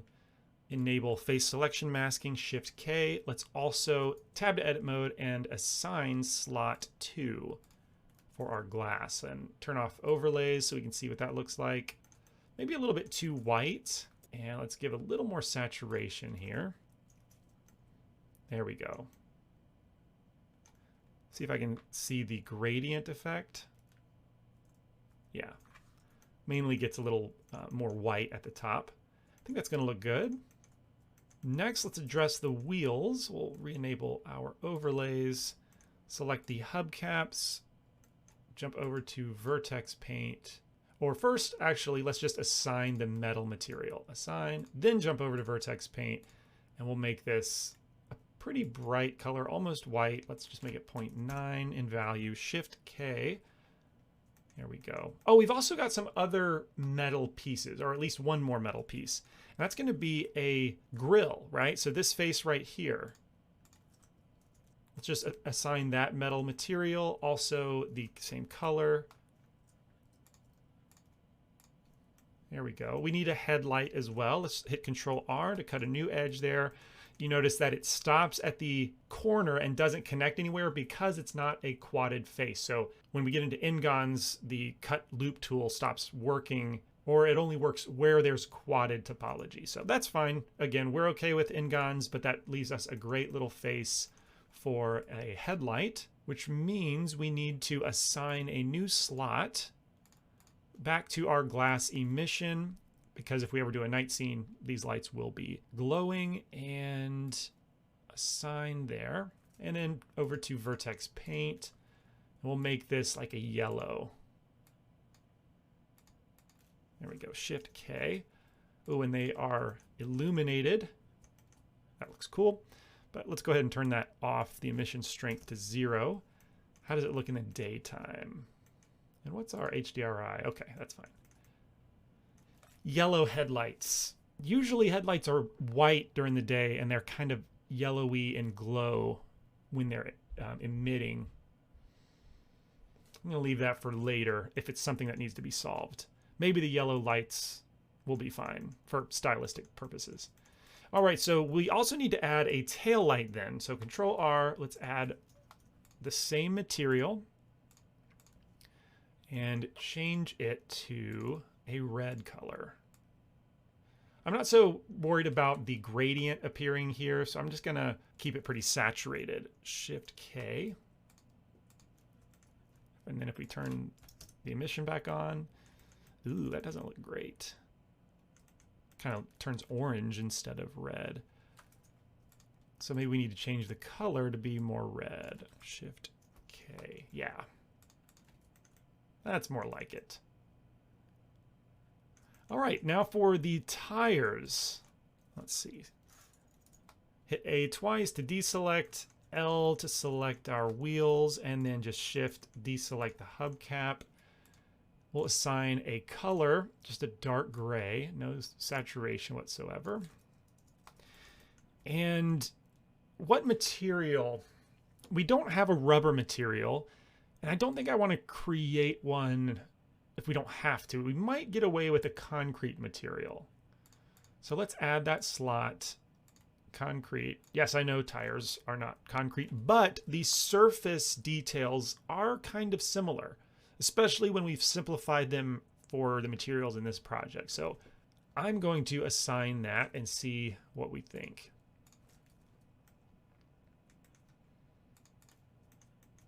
I mean, yeah, I think that works well. So hopefully you can see that I'm motivated to use as few materials as possible, keep that efficient and minimal, because I can't think of anything else that would need a rubber material. But if I find something that needs a rubber material, then I'll create it. So in my head, I guess I need at least 2 objects to create a dedicated material. in general, that's kind of where my mind is at. Yes, it really wouldn't be a big deal to add the material, but I don't know, maybe this is just my personality coming through. I personally don't like a big, huge material list, and I try and keep them as small as possible if the project allows. Anyway, I think this means we are done with our vehicle, our cute little pickup truck. So let's zoom out. Yeah, that thing's pretty neat. But as we zoom out, that curb, remember I was mentioning, you know, it feels too thick. The jury is still out on that one if I need to thin it down. The reason I'm not just doing it is because it'll take a little bit of thought to do it carefully so that it matches among all of our tileable pieces. But I'm also thinking maybe it'll work fine just as a stylistic choice. I will ponder that for later.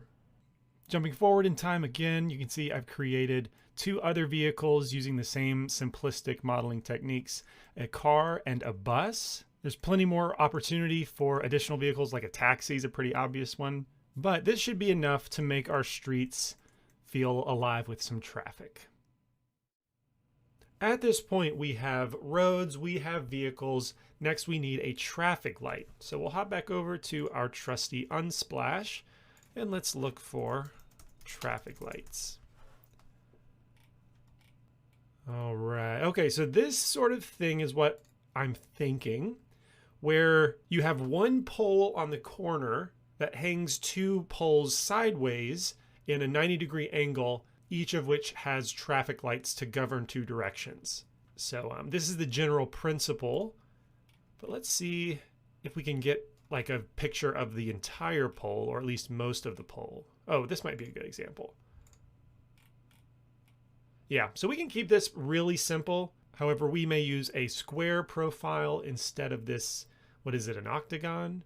And as I mentioned, it'll have two horizontal arms. But yeah, okay, so mental snapshot. Let's jump over to Blender and to our modeling workspace. All right, so let's tab to object mode. And once again, we will start with our human ref. So we'll unhide the ref collection and hide our template objects. Just leave our human, and we'll duplicate this and move it with G and Shift Z. That reminds me to turn on screencast keys. And I just want to place this, you know, at the corner. You know, it doesn't have to be laser precise. I think that's pretty good. And we will rename this to be traffic light. I don't know that we'll need more than one. So we'll just leave it traffic light underscore CG cookie for now. Move it to the standalone collection. Control A, let's apply the scale, and let's start modeling. First, I'm going to add a little extrusion to the base. All right, so I'm going to cut an edge, slide it pretty close to the bottom. Control R, cut another edge, slide it directly on top of the previous one. 3 to go into face selection, Alt click that bottom row of faces, and Alt S, or actually let's hit S Shift Z to scale in all axes except Z. There we go, we've got this nice base to sit on the sidewalk. Next, let's adjust the height. And we're just trying to imagine, you know, our vehicles underneath this light. We want enough clearance for things like buses to pass under, but we don't want it super high. Maybe something like this. And then we'll scale down the top. Actually, before I scale down the top, I do want a taper, but I think the whole thing can be scaled down a little bit in the diameter. So S Shift Z. We'll scale down just a little bit and then scale down the top alone. There we go. Little taper. And I'm going to bring it down a little further because the next thing we're going to do is start to extrude the arms. So I'm going to cut an edge, Control R, and move it up towards the top because I'm going to bevel this to be the base bracket for our arms to connect to. Control B, we'll bevel this like that. And then E to extrude, right click, Alt S, or actually S Shift Z. I think that's just going to be cleaner with the scale rather than the moving by the normal. Okay, so now we've got our pole that supports two arms. Let's create those arms. I'm going to duplicate this face, Shift D, and then we'll scale it down. Maybe a little bit more. All right, now I'll look in the 3 orthographic view, and we're going to extrude up and out like this. And then we'll scale it down. E. I think they usually have a little bit of a bend to them. Let's take a look at our reference once again. Well, this one doesn't have a bend. It just is straight out, but it is tilted upward. Let's see. I kind of like this little angle. Adds a little bit of flair, something more interesting. Yeah, in this original image I looked at, yeah, it comes up and then straightens out. All right, so we're on the right track. Something like this. And then I'm going to bevel this edge just to make it a little smoother of an elbow. And I also want to scale down these verts. All right, let's look from the top view because I do not have enough length. All right, now we should have enough to put a light over top of each of these lanes. Though the arm does get pretty skinny at the elbow, let's scale it in X a little bit, beef it up. Ooh, I think I should undo that and do it from wireframe view. Yeah, so the same thing. I should have moved it outward in wireframe as well. Since it wasn't in wireframe, it occluded the verts on the opposite side. So let's try that again, and then we'll just SX. Beef it up a little bit. Okay, so that's going to be good for the arm. Now I can, let's see, duplicate this arm for our other direction. All right, so let's figure out a pivot point first. I'll just use in object mode Shift S cursor to selected since our object origin is in the ideal place, the center of our main support pole. Tab into edit mode, L to select our arm, Shift D, and then RZ, whoops, right click to cancel that. I need to choose the 3D cursor and then RZ90. Okay, but this one can be shorter. So we'll go to the front orthographic and I will move this in X because we only need it to cover the one lane. There we go. All right, so next we can create the actual lights. And I think what I'll do is shift right click to add our cursor onto the surface of our arm and tab into object mode. I want to keep the lights a separate object because there's going to be several of them, so I might as well link duplicates. And so for that, I need to maintain it as a separate object. Let's go back to the 3 side orthographic view, Shift A, and let's add a mesh plane. And we'll make it align to our view and the size like 0.1. Tab into edit mode, let's scale up. Now I'm curious actually, if I change the size in the creation menu, does this mean our scale is 1? Okay, that's nice to know. Now let's figure out a good size for the traffic light. I feel like maybe making it a little bit bigger kind of adds to the cute factor. You know, we can adjust this very easily later, but let's get into modeling the details. So E, I'm going to extrude out, give it a little bit of thickness. Also, I'm going to move everything a little out from our support arm. And then on the back side, we're going to I inset, and then I inset again, GX. Let's move it out. There we go. We give it like a backside volume, I guess where the electronics would be. I think it needs to be a little bit beefier. So let's scale this up. Try and keep it proportional. Okay, that's going to work out great. Now, let's add the light circles. So again, from the 3 orthographic, I'm going to shift right click to place our cursor, and that should place it on the surface underneath our mouse cursor, which it does. So Shift A in edit mode, let's add a circle, and we'll make it 16 verts, make it, let's see, aligned to our view, and the size 0.1. Okay, let's go to vertex selection. Let's scale down. And we need to make sure that we have enough room to duplicate 3 of these. So let's just experiment. Shift D, duplicate. Okay, that's going to be good. 3 circles. We can undo that. And I want to make sure it's kind of placed centrally. All right, let's fill this face. And then E to extrude, give it some thickness. And then I to inset. All right, from here, we will inset again. GX to move it out. Maybe scale it up a little bit using the median point, and then E, right click, M to merge at the center, and we'll move that vertex a little bit out in X as well. And this kind of shows that my profile needs a little bit of polishing. Okay, so that's good for the light, but we're going to take this edge here and extrude a little rim, or like a shade, which is a common characteristic of these traffic lights. So if we look at a different image, here we go. You can see what I mean. These little hoods or kind of shades. I don't really know if they're to keep like the rain off the light or if they're to shield people in other lanes from seeing the light turn. I don't really know, but they are very characteristic. So let's add them. All right, so we will E to extrude.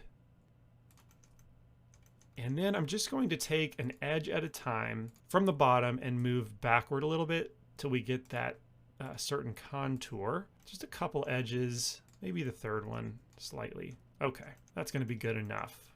And now I can select this entire light module, so to speak, and Shift D will duplicate it down first, and then Shift D, move that up into the center, and I just have to worry about the upper and lower being similar.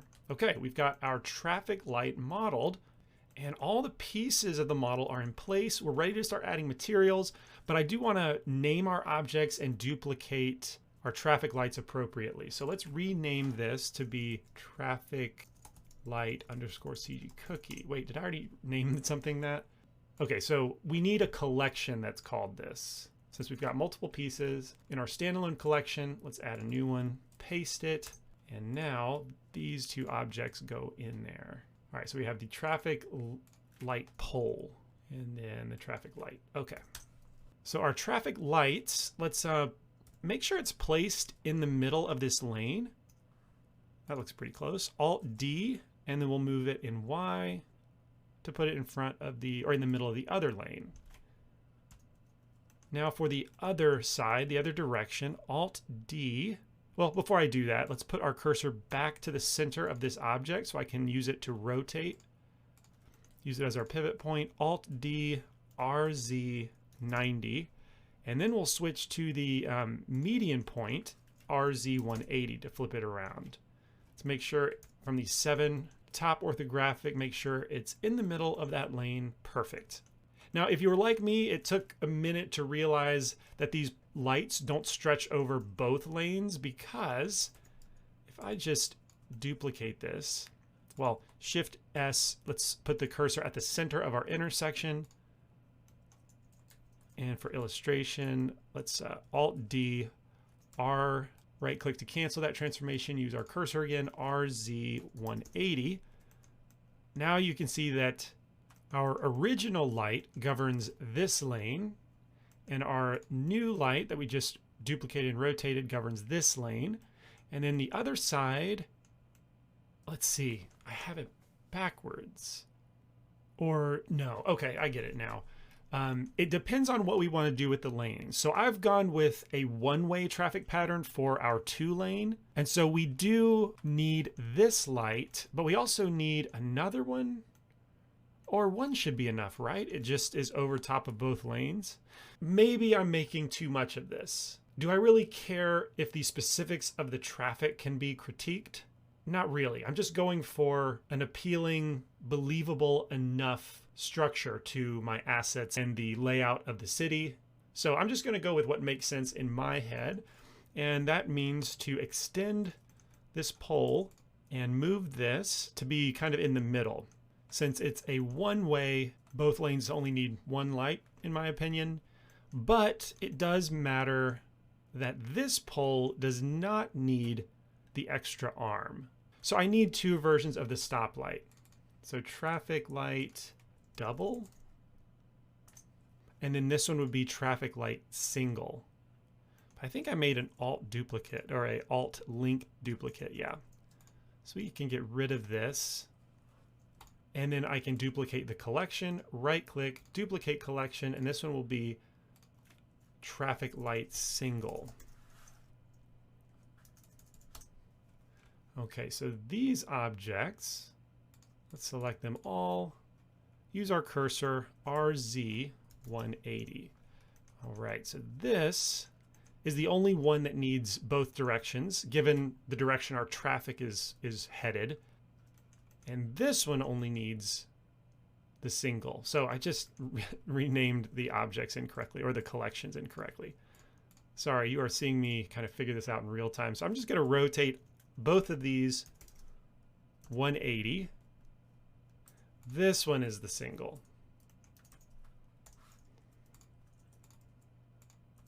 Okay. Yeah, so this traffic moves this way. It gets its signal to go or stop from this light. And then these opposite lanes of traffic each have their own dedicated light. Okay. So now our traffic makes enough sense. We just need materials now. Let's switch over to the shading workspace. I probably should have added materials and then duplicated to the other side, but it's no big deal. All right, let's think about what type of materials would make sense. Metal for the pole. We'll add that to both of them. They're not linked duplicates, so they're not going to be getting the same materials. And then while I'm at it, let's go ahead and paint them a gray color. So turn our saturation to 0, value of point maybe 6. Shift K. I think that looks good. It's a little too chrome. I'll bump up the roughness to 0.4. I remember this is also on the stainless steel HVAC units. It's fine. I just want a generic metal that will work for all of that. Maybe even 0.5. Because that still looks fairly metallic on the car. All right. Then we'll jump over to our other object and paint that one as well. Shift K. All right, so that's our metal poles. And now we can add these materials. And since they're linked duplicates, right? These two are linked. These three are not. Okay, if we know that they can be linked, they just lost their association, you can select every object you want to share object data, and then select your source as the last one, and you can hit Control-L, object data. All right, now they're all linked. Okay, so when I add vertex colors and materials, they will all update that way.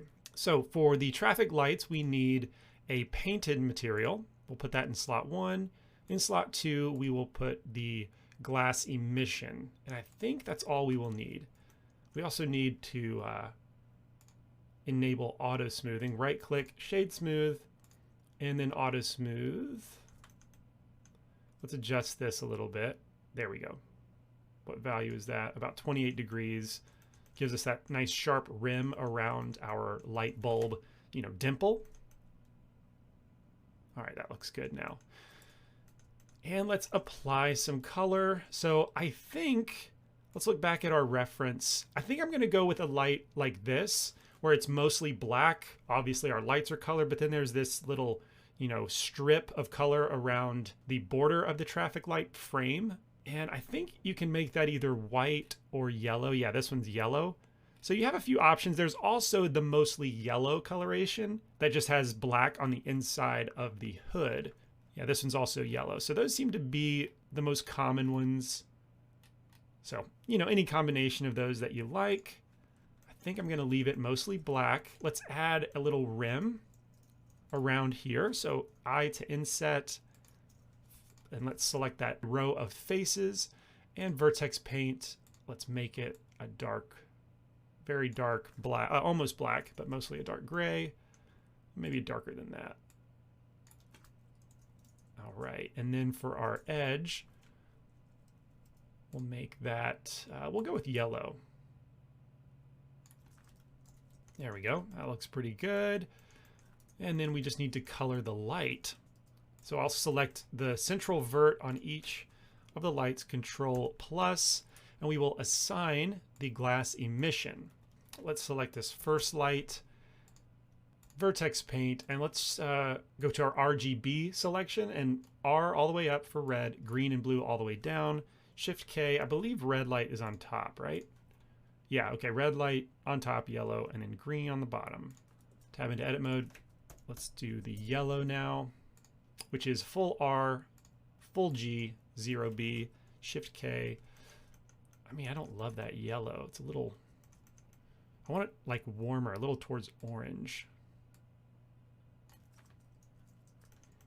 Yeah, I like that better. All right, then the green, R all the way down, G all the way up. Okay. So they are in their glow state, emission strength up to 10. I often don't love a solid, fully saturated color that illuminates. It's kind of like the lightsaber effect. You know, you think of a red lightsaber, but it's actually white in the middle and red on the outside because you have a fall off of intensity. It's like white hot in the middle. It's most intense in the middle. So you get a white color and then it fades to its actual color as the energy falls off. So I want to implement that here too, just to give it, again, a little extra flair, little opportunities to make it a little more refined. You know, the whole idea with the gradient element in the materials is the same thing. And yeah, I think we can just basically add a gradient here so that in the middle of our light, where are we? Okay, in the middle of our light, we'll just make that a slightly different color in our face selection. So let's start with yellow, go to vertex paint. Actually, we should start with green, since I've already got that color loaded in the swatch. And essentially, if we bring up the R and B value, it will desaturate our green slightly. So let's go to like 0.4 on the red and blue. And now we just got a slightly desaturated green. Shift K, and then let's see, in edit mode, Control Plus. So we select the whole light and then do our paint smooth vertex colors. All right, now we've got that nice gradient. Yeah, that looks so much better than just the solid color. So let's do the same for our yellow. We'll make it full R, full G, and then 0.4 in B. Shift K, tab to edit mode, Control Plus. I wish Control Plus worked in vertex paint mode, but it doesn't. So paint smooth vertex colors, and now edit mode. Center of the red light, red, and then green and blue at 0.4. Shift K, Control Plus in edit mode, paint smooth vertex colors. Yeah, that looks so much better. And that should finish off our traffic lights. Now, you might be thinking, but obviously all our traffic lights are not on at the same time ever. It would serve no purpose. And I am aware of that. I'm sure there's some sort of system I could develop, you know, to control which light is on, and I would have to connect to the cars moving. I'm only thinking of movement because I want to get a little bit of animation for final renders that will make it into the trailer. But for now, leaving them all on is going to be fine. And that is another asset for our library. On to the next.